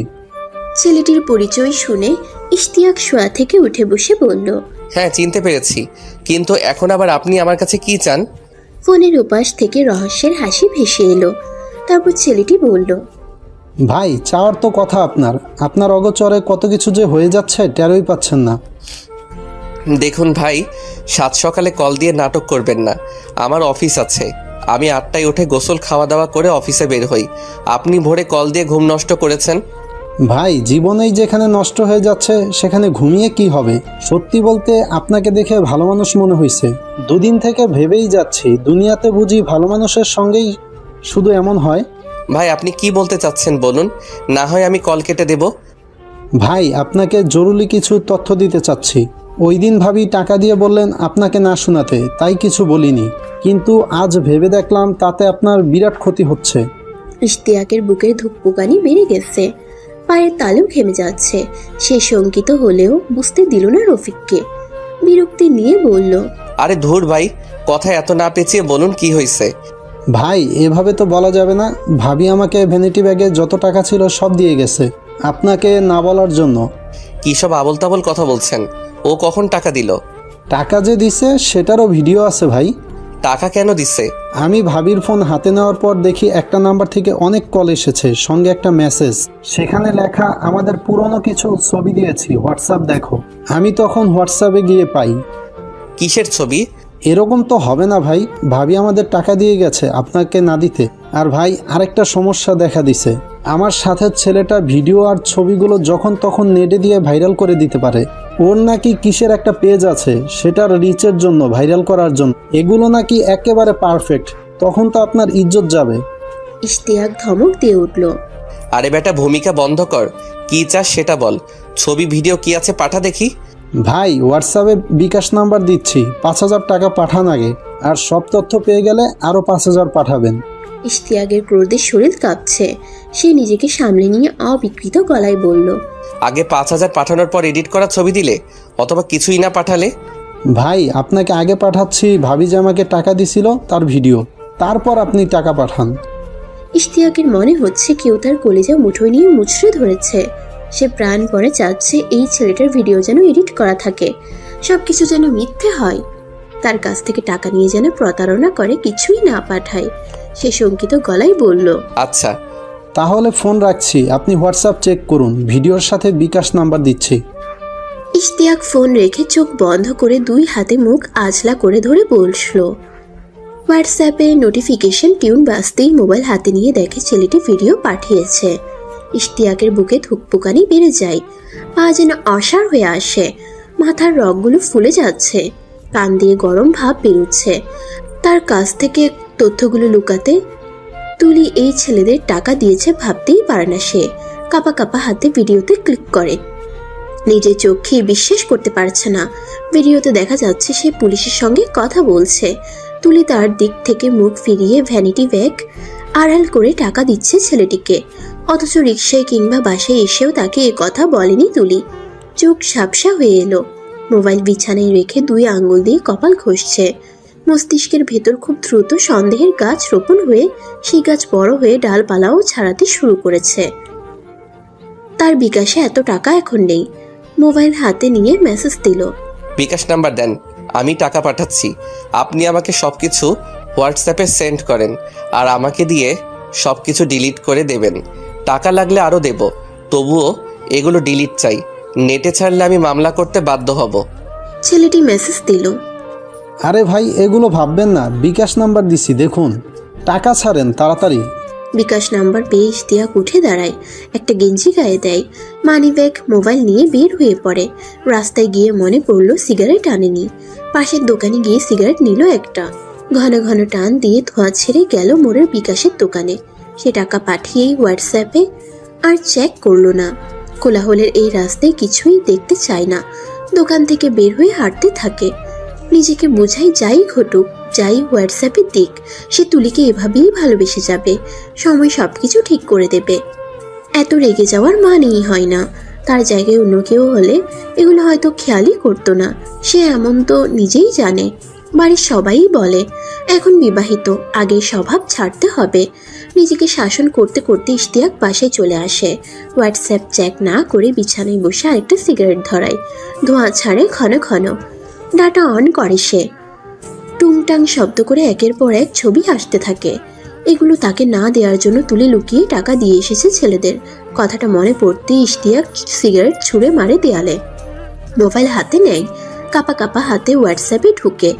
প্রথম ছবি একটা ছেলের সঙ্গে ধান ক্ষেতের জমি রাইলে বসা, আরেকটা সবুজ ঘাসে ওই যুবকটির বুকে শুয়ে আছে, আরেকটা খড়ের স্তূপের উপর বসে ঠোঁটে চুম্বনরত অবস্থায়। কিছু নোট পিকচার, একটা ভিডিও সেলফি ক্যামেরায় তোলা, যেখানে দেখা যাচ্ছে দুজনই একটা জমির আলে বসে আছে। সামনে পেছনে সবুজ ধান তাদেরকে ঢেকে রেখেছে নিরাপত্তার চাদরে। ছেলেটি ওর স্তনে হাত রেখে চোরার চাহনিতে চারদিকে তাকিয়ে দেখছে কেউ আসছে কিনা। ইশতিয়াক আর ভিডিওটি দেখতে পারে না, মোবাইল ছুঁড়ে ফেলে বিছানায়। সে জন্মের পর থেকে কখনো তার কিছুতেই অন্যের ভাগ, অন্যের ছোঁয়া সহ্য করতে পারে না। ছোট ভাইটিকে একবার তার গেঞ্জি পরায় বেধড়ক মারধর করেছিল, সেই তারই স্ত্রীকে অন্য কেউ।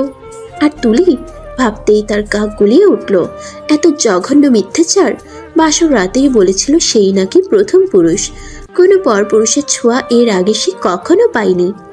আর এই ছবি ভিডিওগুলো গোপন রাখতে তার অগোচরে টাকাও দিয়ে এসেছে। জায়গাটা গ্রাম এলাকা মনে হলো। ছেলেটা ওর মামার বাড়ির হয়তো। আচ্ছা, তুলি যে ছেলের সঙ্গে এত ঘনিষ্ঠ ছিল তাকে কেন বিয়ে করেনি? ভাবতেই ইশতিয়াকের ঘেন্নায় গা রি রি করে উঠল। সে একজন ব্যাংকার বলে ওই ছেলেকে ফেলে বিয়ে বসেছে। তাহলে এসব প্রেম, ভালোবাসা, প্রণয় বাক্য সবই মন ভোলানো। একদলা থুতু টাইলসের মেঝেতেই ফেলে দিল ইশতিয়াক। মোবাইল বেজে উঠল। রফিক কল দিয়েছে। সে রিসিভ করে বিধ্বস্ত অবস্থায় বলল, হ্যালো। ভাই বাকি 5,000 পাঠান। ক্রোধে অশ্রাব্য ভাষায় গালিগালাজ শুরু করে দেয় ইশতিয়াক। ছেলেটি অবস্থা বুঝতে পেরে পরে যোগাযোগ করব বলে হাসতে হাসতে ফোন রেখে দেয়। দুই হাতে মুখ ঢেকে ইশতিয়াক বিছানায় বসে। নিজেকে শান্ত রাখতে হবে। তুলি তো তার সঙ্গে স্বাভাবিকভাবেই সংসার করছে, তবে কেন সে এত ভেঙে পড়বে? কেন রেগে যাবে? তার এসব বাজে স্বভাবের জন্যই কারো সঙ্গে থাকতে পারে না, মিশতে পারে না। এখন থেকে এসব ছাড়তে হবে। সবকিছুরই সমাধান থাকে, যা হবার হয়ে যায়। বাঁচতে হয় বর্তমান নিয়ে। সে মনস্থির করে ঠান্ডা মাথায় বিষয়টা নিয়ে তুলির সঙ্গে কথা বলবে। সে এখন থেকে ঠান্ডা মাথার মানুষ, ব্যাংকে চাকরি করা ভদ্রলোক। জীবনে এই প্রথম সে নিজেকে সামলে নিতে পারলো। এখন থেকে সবসময় পারবে। একেবারে শান্তশিষ্ট হয়ে গেল। এভাবেই শান্ত থাকবে।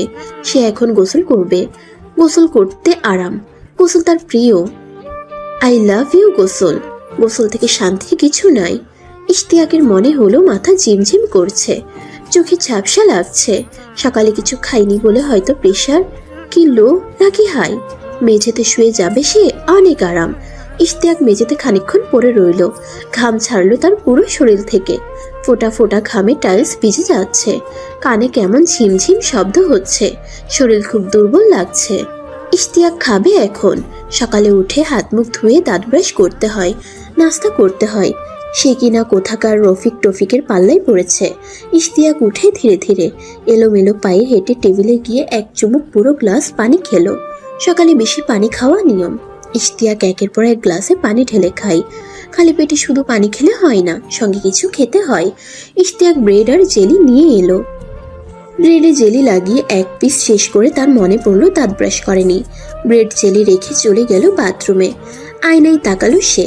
চোখ অস্বাভাবিক লাল হয়ে আছে। ঘুম হয়নি ঠিকঠাক। মনে মনে গালি দিল ধান্দাবাজ রফিককে। সে আর বেশিক্ষণ নিজের সঙ্গে প্রতারণা করতে পারল না, শাসিয়ে রাখতে পারল না। কান্না দলা পাকিয়ে এলো গলায়। তাড়াতাড়ি শাওয়ার ছেড়ে দেয় ইশতিয়াক। বসে পড়ে মেঝেতে, হাউমাউ করে কেঁদে ওঠে। তুলিকে কেউ চুমু দিয়েছে, বিষের সঙ্গে স্পর্শ করেছে। তুলি সেটা উপভোগ করেছে। এখন আবার তার সঙ্গে একেবারে নিষ্পাপ বালিকার অভিনয় করে সংসার করছে। ইশতিয়াক যেন কোনোভাবেই মেনে নিতে পারছে না। তার নিজের রুচি নিয়েই এখন হতাশ হচ্ছে। সে কি করে তুলির মতো? না, তুলিকে নিয়ে এগুলো ভাববে না সে। তুলিকে আগের মতোই ভালোবাসবে। ছবিগুলো এডিট করা, ভিডিও এডিট করা। দুনিয়া কোথায় গেছে তার জানা নেই। প্রযুক্তি কোথায় গেছে তার জানা নেই। এগুলো নিখুঁত এডিট। তুলির সঙ্গে সে কথা বলবে। শাওয়ারের পানির সঙ্গে তার চোখের জলগুলো মিশে যায়। উঠে দাঁড়ায় ইশতিয়াক। ভেজা কাপড় ছেড়ে টাওয়েল দিয়ে শরীর মুছে নেয়। কাপড় পাল্টে নাস্তা করতে বসে। নিজেকে বোঝায় যেন কিছুই হয়নি, সবকিছু ঠিকঠাক আছে। খাওয়া, গোসল সবকিছু ঠিকঠাক করতে হবে। অফিসে কল দিয়ে আজকের জন্য ছুটি নিয়ে নেয়। নাস্তা শেষে বের হয় রিক্সা নিয়ে। তুলিদের বাসার কাছাকাছি যখন পৌঁছে গেছে তখন ঠিক দুপুর 12টা। ইশতিয়াক বাড়ির গেটের অনেক দূরে থাকতেই দেখে তুলি একটা রিক্সা নিয়ে কোথাও যাচ্ছে। সেও রিক্সা নিয়ে ফলো করে পিছু পিছু যায়। খানিক পর একটা পার্কের সামনে গিয়ে থামে ও রিক্সা। ভাড়া চুকিয়ে তুলি গেট দিয়ে ঢুকে পড়ে। ইশতিয়াকও তাড়াতাড়ি রিক্সা ভাড়া দিয়ে সাবধানে ছুটে যায় সেদিকে। তুলি একটা গাছের নিচে দাঁড়িয়ে কাউকে কল দিচ্ছে। খানিক পর ফোন কানে নিয়ে তুলির দিকে এগিয়ে এলো ছবি সেই ছেলেটি। তুলিকে দেখেই ছুটে গিয়ে জড়িয়ে ধরে কেঁদে ফেললো। তুমি কিভাবে পারলে আমাকে রেখে বিয়েতে বসতে? কিভাবে পারলে তুমি? আমাদের কত স্মৃতি, আমরা একে অন্যের শরীরের প্রতিটার পশম পর্যন্ত চিনে, আর তুমি এখন বলো আমাকে চেনোই না। এরকম কেন করলে আমার সঙ্গে? জানি তুমি বাধ্য হয়ে বিয়েতে বসেছো, আমার তাতে কিছু যায় আসে না। চলো আমরা পালিয়ে যাই এখান থেকে কোথাও। কথাগুলো শুনে ইশতিয়াকের মাথায় যেন আগুন ধরে যায়। পুরো শরীরের লোম মাথা তুলে দাঁড়িয়েছে, কান দিয়ে বেরোচ্ছে গরম তাপ, হাতের মুষ্টি শক্ত হয়ে এসেছে। তার চোখে বিশ্বাস করতে পারছে না, সে কি কোনো স্বপ্ন দৃশ্য দেখছে। ছেলেটি তুলিকে জড়িয়ে ধরে একের পর এক অভিযোগ করে যাচ্ছে। তুলি কোনো জবাব দিতে পারছে না, নির্বাক হয়ে দাঁড়িয়ে আছে সে, কারণ স্পষ্ট দেখতে পাচ্ছে অদূরে দাঁড়িয়ে আছে ইশতিয়াক। চোখ দুটো থেকে যেন আগুনের স্ফুলিঙ্গ বেরোচ্ছে, কেমন বিধ্বস্ত দেখাচ্ছে মানুষটিকে। ইশতিয়াক এদিকে এগিয়ে আসছে, তার এখন কি করা উচিত, কি হচ্ছে এসব। তুলি কিছু বুঝে ওঠার আগেই ছেলেটার গলা আর ঘাট ধরে ইশতিয়াক হ্যাচকা টান দিয়ে ফেলে দিল মাটিতে। তুলিও টাল সামলাতে না পেরে পড়লো গিয়ে একটা গাছের গোড়ায়।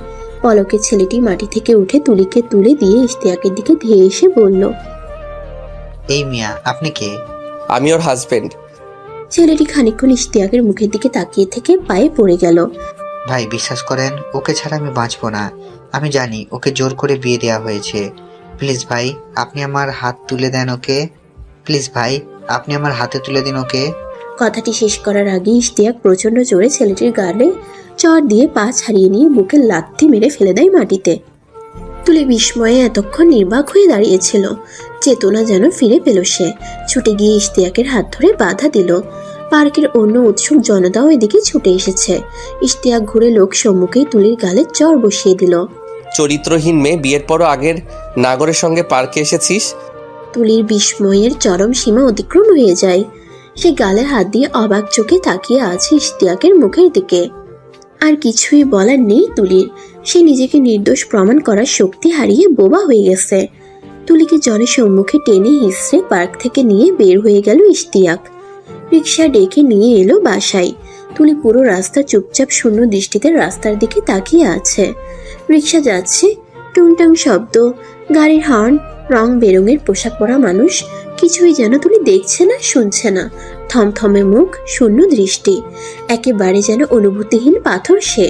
বাসার গেটের সামনে রিক্সা থেকে নেমে ইশতিয়াক হাত ধরেই টেনে নিয়ে এলো উপরে। তুলি কেবল হতবুদ্ধি হয়ে দেখছে। ইশতিয়াকের এই অজানা রূপ দেখে সে মুখ হয়ে গেছে। বাসায় আসার পর দরজা বন্ধ করে হ্যাচকা টান দিয়ে যেন তাকে ছুঁড়ে ফেললো বিছানায়। তুলি বিছানায় পড়ে ঘাড় ঘুরিয়ে তাকায় ইশতিয়াকের দিকে। একদম অচেনা এক হিংস্র পুরুষ। চোখের সামনে ইশতিয়াক প্যান্টের বেল্ট খুলে মোবাইলে সেই ছবিগুলো বের করে বলল, তোর মতো নষ্টা মেয়ে আমার বউ, ভাবতেই ঘেন্না লাগছে। এই খানকে এই ছবিগুলো কি তুই না আর কোনো পুরুষের ছোঁয়াই পাসনি? তুলি যেন কথাগুলো শুনতেই পারছে না। চোখের সামনে যা দেখছে সবই যেন স্বপ্ন দৃশ্য। ইশতিয়াকের হাতে বেল্ট, বাজে শব্দ ভীষণ কানে এসে লাগলো। আর কি বাকি আছে? সে আর ছবিগুলোর কি ব্যাখ্যা দেবে? দিয়ে কি হবে? লোক সম্মুখে চর, রিক্সা থেকে টেনে উপরে নিয়ে আসা, এখন আবার প্যান্টের বেল্ট। তুলি ভাবতেই পারে না। আচমকা পিঠে আঘাত পেয়ে তুলি আর্তনাদ করে উঠল। এখন কথা বেরোচ্ছে না, তাই না? হাতে নাতে জড়াজড়িতে ধরা পড়ে মুখ বন্ধ। নাগরকে যখন ভুলতেই পারবি না, বিয়েতে বসলি কেন? টাকার লোভ? ব্যাংকার জামাই শুনেই বিয়ে বসে গেছিস? আবার বেল্ট দিয়ে প্রহার করলো ইশতিয়াক। মোবাইলের ভিডিও প্লে করে বলল, মিথ্যুকের বাচ্চা, বলেছিলি তোকে কেউ স্পর্শ করেনি, তাহলে এসব কি? তুলির বিস্ময় আর ধৈর্যের ভাত যেন ভেঙে গেল, যেন চেতনা ফিরে পেল এখন। তাকে বেল্ট দিয়ে আঘাত করেছে ইশতিয়াক। লোকটি তার গায়ে হাত তুলল, অশ্রাব্য ভাষায় গালাগাল করছে। কিছু বুঝার আগে, জিজ্ঞেস করার আগেই জনসম্মুখে চর মেরে অপমান করলো। তাকে নিজের মা বাবাও কখনো এরকম গালি দেয়নি। আর ইশতিয়াক কিনা? ঘেন্না লাগছে তুলির। এমন একটা জঘন্য মানুষ তার স্বামী, যে স্ত্রীকে কিছু না বুঝে অন্যায়ভাবে অশ্রাব্য ভাষায় গালি দেয়, গায়ে হাত তুলে।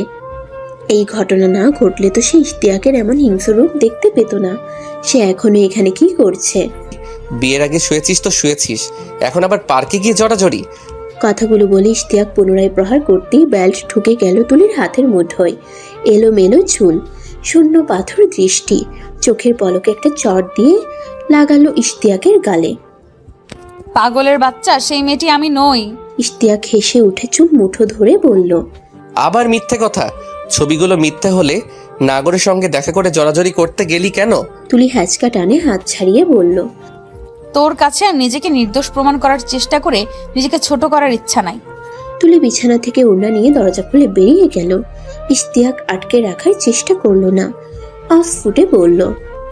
হ্যাঁ, চোরের মেয়ের বড় গলা তো থাকেই। ছবি মিথ্যে, জড়াজড়ি মিথ্যে। সেই মেয়েটি তুমি নাও, সেটা ভূত।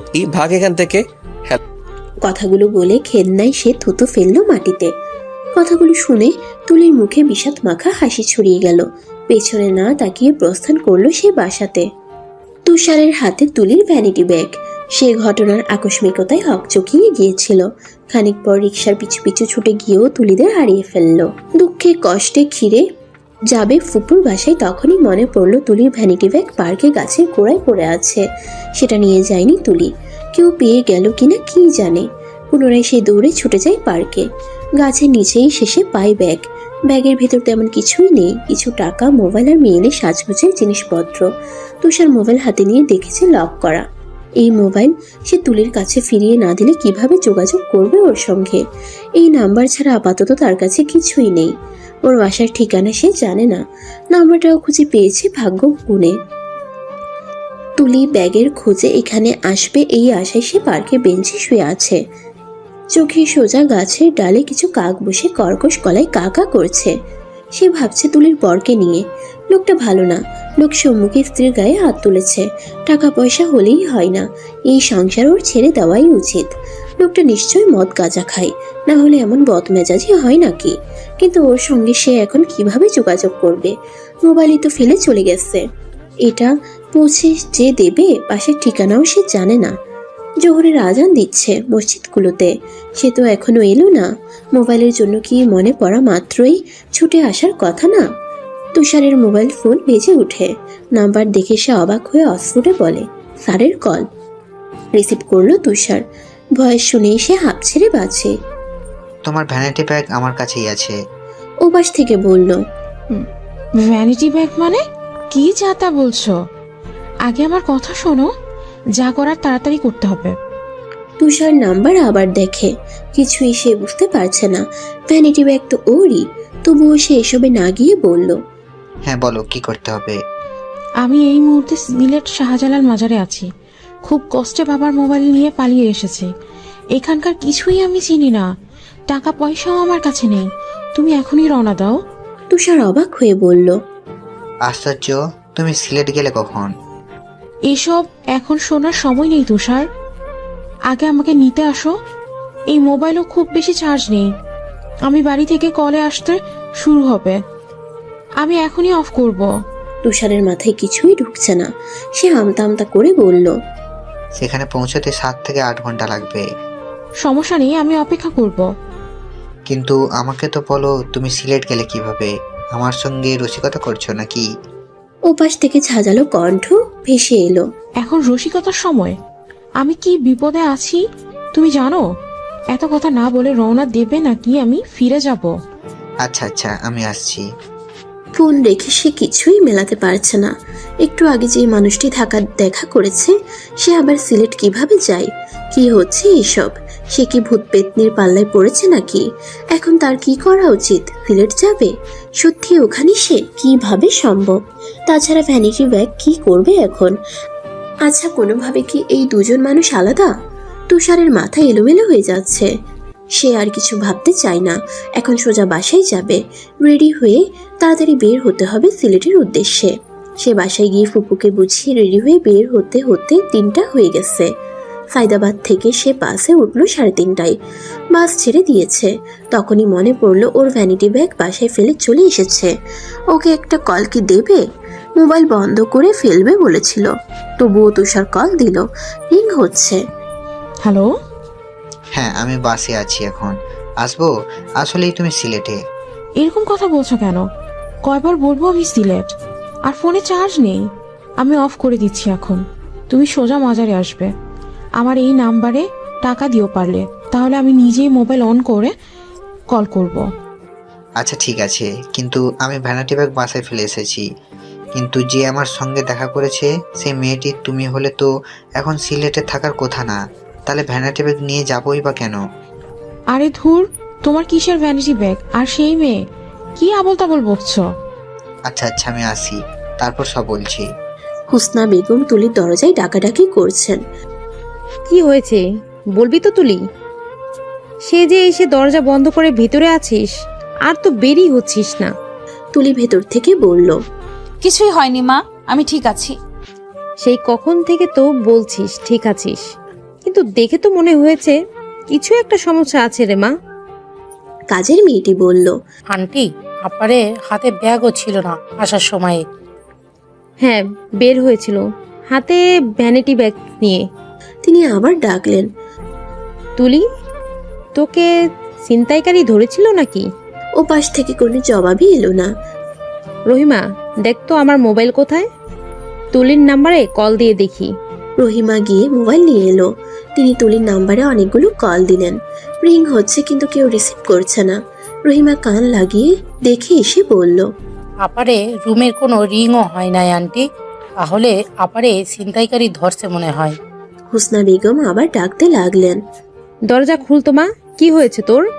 তুলি দরজা খুলে দিয়ে বিছানায় গিয়ে উপর হয়ে শুয়ে কাঁদতে লাগলো।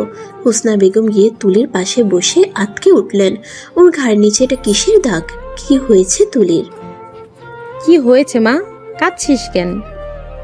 তোর পিঠে কিসের দাগ? আর মোবাইল কোথায় ফেলে এসেছিস? তুলি উঠে মাকে জড়িয়ে ধরে কাঁদতে কাঁদতে বলল, আমি আর ওই পশুর কাছে ফিরে যাব না মা, আমি তোমাদের সঙ্গেই থাকবো। তোমরা ডিভোর্সের ব্যবস্থা করো। হুসনা বেগম মেয়ের কথা শুনে বিস্মিত হয়ে গেলেন। সে বের হয়ে গেল একটা কাজে। হুট করে ইশতিয়াককে পেল কোথায়, আর ওর সঙ্গেই বা কি হয়েছে? তিনি মেয়ের মাথায় হাত বুলিয়ে দিয়ে বললেন, কি হয়েছে বল তো মা। তুলি কিছুই বলতে পারছে না। মায়ের বুকে মুখ গুজে শুয়ে কেবলই কেঁদে যাচ্ছে। ওনার চোয়াল শক্ত হয়ে গেল। এই মেয়েটির মুখের দিকে তাকিয়েই তারা বেঁচে আছেন। ও ছাড়া তাদের আর কে আছে? মেয়েটি যদি সুখী না হয় তাহলে এই বিয়ে সংসার দিয়ে কি হবে? তিনি মেয়েকে শীতল গলায় বললেন, মা কি হয়েছে বলতো? তোর ঘাড়ের নিচে কিসের দাগ? দেখি কামিজ তুলতো। কিছু না মা, এগুলো।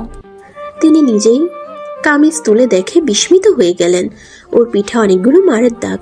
কে মারলো তাদের মেয়েকে, যাকে তারা ফুলের টোকাও দেননি কখনো? ইশতিয়াক। কিন্তু ইশতিয়াককে তুলে এখন পেল কোথায়, আর কেনই বা মারবে সে? মারার মতো কি কারণ থাকতে পারে? তারা তো এটা বরদাস্ত করবেন না। কত বড় সাহস তাদের মেয়ের গায়ে হাত দেয়। তিনি তুলির মাথা টেনে তুলে বললেন, কে তোকে এমন করেছে বলতো মা, সব বল আমাকে। তুলি আস্তে আস্তে মাকে সব বলতে শুরু করে। ইশতিয়াক ব্যালকনিতে চেয়ার নিয়ে বসে একের পর এক সিগারেট টানছে। তার এখনো মেজাজ গরম হয়ে আছে। একদম নষ্টা মেয়ে, আবার কত বড় বেয়াদব তাকে চড় মেরেছে।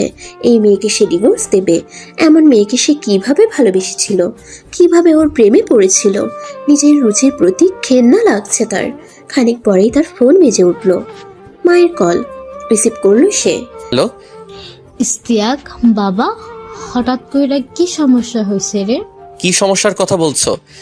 তুলির মা কল দিয়েছে না, তুই কিনা তুলির গায়ে হাত তুলেছিস। এটা তুই কি করলি বাবা? মেয়েটা নাকি তাদেরকে কারণ কিছুই বলছে না, এখন সে শুধু ডিভোর্স চায়। ইশতিয়াক ক্রোধে বসা থেকে দাঁড়িয়ে গেল। সে আবার ডিভোর্স চাইবে কি? আমি তাকে ডিভোর্স দেব, আর চাইবেই তো ডিভোর্স। কোন মুখের সংসার করবে নষ্টা মাইয়া? বাবা, মাথা ঠান্ডা কর। সংসার করতে গেলে অনেক ঝামেলাই হয়, তাই বলে গালাগাল দিতে হয় না, গায়ে হাত তুলতে হয় না, ডিভোর্স দিতে হয় না। তোর বাবা তুলির মাকে বলেছেন এখন এই ডিভোর্স না করে তোদের দুজনকে নিয়ে আগে বসতে। কি হয়েছে সবকিছু আগে আমরা বুঝি, এর আগ পর্যন্ত মেয়ে ওর মা বাবার কাছে থাকুক। এত বোঝাবুঝির কিছু নাই মা, এই মেয়ের সঙ্গে সংসার করতে পারবো না। হ্যাঁ, তুই কোনো মেয়ের সাথে সংসার করতে পারবি না ইশতিয়াক। এই ভালো মেয়ে তাই এতদিন থেকেছে। তুলি ভালো শুনে ওকে অশ্রাব্য ভাষায় গালাগাল শুরু করলো ইশতিয়াক। তার বাবা মোবাইল নিয়ে বললেন, হ্যালো, আমার কথা শোন। হ্যাঁ বলো, কি বলবা? তোর সংসার করা লাগবে না, মেয়ে তো এখন মায়ের কাছে আছেই। আজ সোমবার, আগামী শুক্রবারে আমি আর তোর মা যাব তুলিদের বাসায়। তোর ইচ্ছা হলে যাবি, না হলে তোর যেতেও হবে না। শুধু নতুন কোনো বাড়াবাড়ি করবি না। আমরা আগে যাই, সব কিছু শুনি, ডিভোর্স তখন দিতে হলে দেওয়া যাবে। আচ্ছা ঠিক আছে, যাই করো। এই মেয়ে এখানে আর আসতে পারবে না। আচ্ছা, এবার নিজের অফিস টফিস সব স্বাভাবিক কর। রাখলাম। কল কেটে গেল। ইশতিয়াক আবার সিগারেট ধরায়। অফিস তো সে স্বাভাবিকভাবেই করবে, সবকিছুই স্বাভাবিকভাবেই চলবে। এই মেয়ের জন্য কিছুই আটকে থাকবে না। খালি ফ্ল্যাট, বন্ধু বান্ধব নিয়ে আড্ডা দেবে, তাস খেলবে, দরকার হয় মদ আসবে, দরকার হয় মদ আনাবে। পরের দিন ইশতিয়াক স্বাভাবিকভাবেই অফিসে গেল। তুলি সারাক্ষণ রুমেই দরজা বন্ধ করে কাটাচ্ছে। ভোরে হোসনা বেগম নাস্তা দিতে এলে বলেছে সে মাস্টার্সে ভর্তি হবে আর জব দেখবে। হোসনা বেগম তখন ইশতিয়াকের মায়ের কথা বললেন। তারা কিছু সময় চেয়েছেন, শুক্রবারে এসে কি হয়েছে জানতে চাচ্ছেন। তুলি উত্তরে বলেছে, বসাবসির কিছুই নেই মা, আমি এসব বিষয়ে কাউকে কিছু বলবো না, তারা তাদের ছেলের কাছ থেকেই জানুক কি হয়েছে। আর কোনো কথা বাড়ায়নি হোসনা বেগম। মেয়েটি আপাতত নিজের মতো থাক, নাস্তা কর মা বলে তিনি বের হয়ে গেলেন। তুষার রাত 11টায় সিলেটে এসে পৌঁছেছিল। রাস্তায় অনেক জ্যাম থাকায় এত দেরি হয়েছে। মাজারে এসে যখন সে বিনোদিনীর সঙ্গে সাক্ষাৎ করে তখন 12টা ছুঁই ছুঁই। এই সময়ে ঢাকা ফিরে যাওয়া সম্ভব ছিল না। এদিকে অচেনা এই শহরে অবিবাহিত দুজন ছেলে মেয়ে কোথায় হোটেল পাবে তাও জানা নেই তাদের, তাই মাজারেই আলাদা বসে সময় কাটিয়েছে। এর ভেতরে দুজন নিজেদের কৌতূহলী প্রশ্ন করে সেরে নিয়েছে প্রয়োজনীয় কথাবার্তা। সবকিছু জেনে বিনোদিনী হতবাক। ওর মতো অবিকল একটা মেয়ে আছে শুনে বিশ্বাসই হচ্ছে না। অন্যদিকে বিনোদিনী সিলেট কিভাবে এসেছে, এতদিন কোথায় ছিল, কেন তার সঙ্গে যোগাযোগ করতে পারেনি, সবকিছু শুনে তুষারও অবাক। তাদের দুজনেরই বাড়ি কোমলগঞ্জ।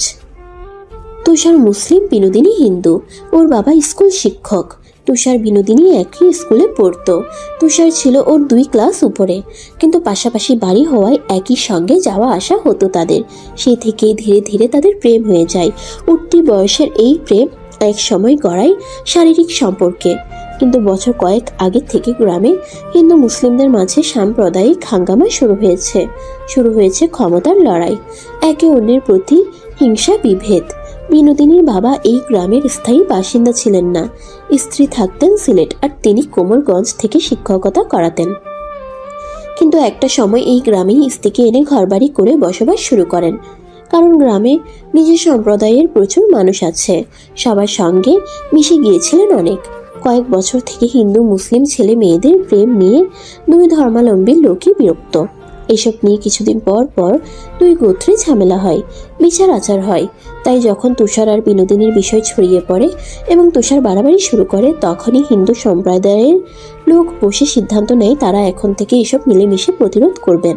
কিছুদিন পর পর প্রেম করে মেয়েরা মুসলমান হবে, এগুলো আর মানা যায় না। বিনোদিনী হঠাৎ পালিয়ে যেতে পারে, এই ভয়ে তারা মাস্টারকে ডেকে বললেন মেয়েকে নিয়ে কোথাও চলে যেতে। এর ভেতরে তারা সবাই মিলে নিজের সম্প্রদায়ের ছেলে খুঁজে বিনোদিনীকে বিয়ে দেবেন। আর এভাবেই এখন থেকে সবাই মিলে মিশে এই সমস্যাগুলোর প্রতিরোধ করবে। মাস্টার পড়লেন বিপদে।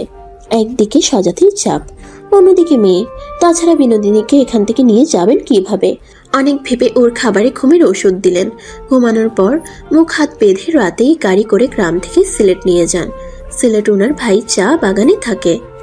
বিনোদিনী সেখানেই কড়া নজরদারিতে ছিল। এদিকে তুষার ওর খুঁজে পাগল।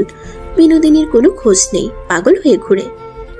মুসলিম সম্প্রদায়ের লোকও হিন্দু মুসলিম ছেলে মেয়েদের এসব বিব্রতকর পরিস্থিতি নিয়ে বিরক্ত। তাই তুষারের বাবার কাছে নানান কথা আসতে লাগলো। তিনি অনেক ভেবে সিদ্ধান্ত নিলেন ছেলেকে আপাতত গ্রামে রাখবেন না, তাই ফুপুর বাসায় পাঠিয়ে দিলেন। এলাকায় কখন কোন ঝামেলায় জড়াবে বলা যায় না। শোনা যাচ্ছে মাস্টারের পরিবারের কাউকেও খুঁজে পাওয়া যাচ্ছে না। পরিবারের সিদ্ধান্ত অনুযায়ী তুষার ঢাকা ফুপুর বাসায় উঠে। এখানে বেশ কিছুদিন থাকার পর হঠাৎ একদিন কাকতালীয়ভাবে রাস্তার অপর পাশ থেকে তুলিকে দেখে ট্যাক্সি লোডের দোকান থেকে বের হতে। তুলিকে দেখে ভাবে এটাই তার বিনোদিনী। ছুটে যায় রাস্তা পার হতে, কিন্তু রাস্তা দ্রুত গাড়ি চলাচলের কারণে যেতে যেতেই হারিয়ে ফেলে ওকে। তখনই মাথায় আসে ট্যাক্সি লোডের দোকানের কথা। নিশ্চয়ই সেখানে নাম্বার পাবে ওর। সে গিয়ে দোকানিকে বলল মোবাইলে রিচার্জ করবে। দোকানি তখন খাতা মেলে বলল নাম্বার বলুন। নাম্বার মুখস্থ থাকলেও তুষার তখন এমনভাবে নাম্বার বলে যেন মোবাইল দেখেই বলতে হচ্ছে তার। এই সুযোগে ক্যামেরায় গিয়ে খাতার পুরো পেজের ছবি তুলে নেয়। বাসায় এসে শেষের নাম্বার তুলে সেভ করতেই ইমো হোয়াটসঅ্যাপে গিয়ে তুলির ছবি দেখে ভাবে এটাই তার বিনোদিনীর নাম্বার। এখন সকাল 11টা। তুষার আর বিনোদিনী পাশে বসে আছে। কপালের অবাধ্য চুল সরিয়ে নিয়ে বিনোদিনী বলল, মেয়েটার জন্য কষ্ট হচ্ছে, তোমার কারণে সে লাঞ্ছিত হলো। ওদের সংসারে ঝামেলার সৃষ্টি হলো। যাই বলো, ওদেরকে খুঁজে বের করে মাফ চেয়ে সব খুলে বলা উচিত। তোমার কি মাথায় দোষ? আমরা এখন কি করব সেটা ভাবো। ফুপুর বাসায় আর যেতে পারবো না। আমি মোবাইলের শোরুমে কাজ পেয়েছি, কিছুদিন হলো টাকা পয়সাও নেই, থাকবো কোথায়, বিয়ে করব কিভাবে সেটাই ভাবছি। তুমি আপাতত ফুপুর বাসায় থাকতে পারবে, ওরা তো আর জানে না আমাকে নিয়ে এসেছো। সুতরাং তুমি ফুপুর বাসায় থাকো, আর আমাকে কোথাও থাকার ব্যবস্থা করে দাও। তারপর মাস শেষ হলে বেতন পাবে, এর মাঝে বাসাও খুঁজে নেব। কিন্তু তোমাকে রাখবো কোথায়? আমার কিছু টাকা আছে, তুমি কোথাও রাখার ব্যবস্থা না করতে পারলে আমি আপাতত একটা জায়গায় উঠতে পারবো। কে? মিলন আর রাধিকা যে পালিয়ে বিয়ে করেছিল ওই ঢাকায় থাকে ওরা, আমার সঙ্গে যোগাযোগ আছে। তাহলে তো ভালোই, ওরাও তো আমাদের মতো। হ্যাঁ, সব রকম সহযোগিতা করবে, কিন্তু তুমি যেভাবেই হোক ওই মেয়েটির স্বামীকে বের করে সব খুলে বলো। আমার বিষয়টা শুনে কষ্ট হচ্ছে, বেচারি নির্দোষ হয়েও কি ঝামেলায় পড়েছে, চরিত্র কলঙ্ক লেগেছে। আমার চেহারার সঙ্গে মিল হয় এই ঝামেলা হয়েছে বলে নিজেকেও অপরাধী মনে হচ্ছে। কিন্তু ওদের আমি পাবো কোথায়? যে নাম্বারে যোগাযোগ করতাম সেটা মোবাইল সহ ভ্যানিটি ব্যাগ ফুপুর বাসায়, কল দিয়েও পাবো না। ভ্যানিটি ব্যাগ খুঁজে পাওয়ার মতো কিছু নেই। না, মোবাইলও লক করা। কি আশ্চর্য, এখন এভাবেই থাকবে নাকি? তুমি যেরকম বলছো ওর স্বামী চর মেরে টেনে নিয়ে গেছে, বুঝতে পারছো কি অন্যায়টা হয়েছে? ইস, নির্দোষ মেয়ে হয়েও। তুষার ওর পিছনে হাত নিয়ে জড়িয়ে ধরে বলল, বাদ দাও এসব, যা হওয়ার তো হয়েই গেছে, এখন খুঁজে পাবো না, নিজেদের চিন্তা করো। বিনোদিনী ওর বুকে মাথা রেখে উষ্ণ শ্বাস ছেড়ে হ্যাঁ সূচক গুঙ্গানি করল। বিনোদিনীর ক্লান্ত শরীর। এতদিন বলতে গেলে বন্দি ছিল সে, ছিল তুষারের জন্য বিরহ। আজ আবার পুরো রাত মাজারে বসে বসে কাটিয়েছে, তাই আর তুলির প্রসঙ্গ নিয়ে কথা বলার শক্তি পেল না। গভীর ঘুমে তলিয়ে গেল তুষারের বুকে। বাস চলছে দ্রুত গতিতে। হঠাৎ বেজে উঠল তুষারের ফোন। বিনোদিনীরও ঘুম ভেঙে গেল। পকেট থেকে মোবাইল বের করে দেখে তার ফুপ্পু। 9টার দিকেও একবার কল দিয়েছেন, সে রিসিভ করেনি। ভেবেছিল উনি ব্যাংকে চলে গেলেই আর কল দেবেন না, কিন্তু এখন অফিস টাইম, আবার কল দেওয়ার কারণ কি? বিনোদিনী বলল, রিসিভ করে সমস্যা কি? করো রিসিভ। তুষার কল রিসিভ করে। হ্যালো। কে রে, তুই কোথায়? কল রিসিভ করছিস না কেন? ফুপু খেয়াল করিনি, আর এখন আমি বাসেই আছি। আচ্ছা, আগে এটা বল, তুই যে রুমে ঘুমাস সেখানে বিছানায় একটা ভ্যানিটি ব্যাগ দেখলাম, সেটা কার? তুষার কি বলবে ভেবে না পেয়ে আমতা আমতা করতে লাগলো। তখন ফুপ্পু আবার বললেন, ওই ব্যাগ খুলে একটা মোবাইল পেলাম, মোবাইল লক করা, কিন্তু ক্লিক করতেই ডিসপ্লেতে আমার কলিগ ইস্তিয়াক আর একটা মেয়ের ছবি দেখলাম, হয়তো ওনার স্ত্রী। বুঝলাম না, এই ব্যাগ তুই কোথায় পেলি? তুই কি ছিনতাই শুরু করলি নাকি? তুষার ব্যস্ত হয়ে বলল, না ফুপু, ওনার বউকে আমি চিনি, আর ওটা ভুলে ফেলে চলে গেছে, তাই নিয়ে রাখছিলাম, ফেরত দিয়ে দিব। কি বলিস এসব? তুই চিনিস কিভাবে? এগুলো এখন থাক, বাড়িতে এসে বলবো ফুপু। আচ্ছা ঠিক আছে। ফোন আলাপ শুনেই বিনোদিনীর মুখ ঝলমল করে উঠল। ভাগ্য ভালো মেয়েটির স্বামীর সন্ধান কাকতালীয়ভাবে পেয়ে গেছে, কিন্তু কল রাখতেই দাঁত কটমট করে বলল, আশ্চর্য, তুমি আন্টির কাছ থেকে লোকটির বাসার ঠিকানা বা ফোন নাম্বার নিয়ে নিলে না কেন? ও সরি, খেয়ালই ছিল না, তবে তাড়াহুড়োর কিছু নেই, বাসায় গিয়েও ফুপুর কাছ থেকে পাবো। বোকা নাকি? তুমি কি বুঝতে পারছো না আমাদের জন্য আরেকজনের অনেক বড় ক্ষতি হতে যেতে পারে? যত দ্রুত সম্ভব ভুল ভাঙানো দরকার। এখন কি করব? তুমি ওই লোকটির নাম্বার আনো, তারপর কল দিয়ে বলো যে ভুল বোঝাবুঝি হয়ে গেছে।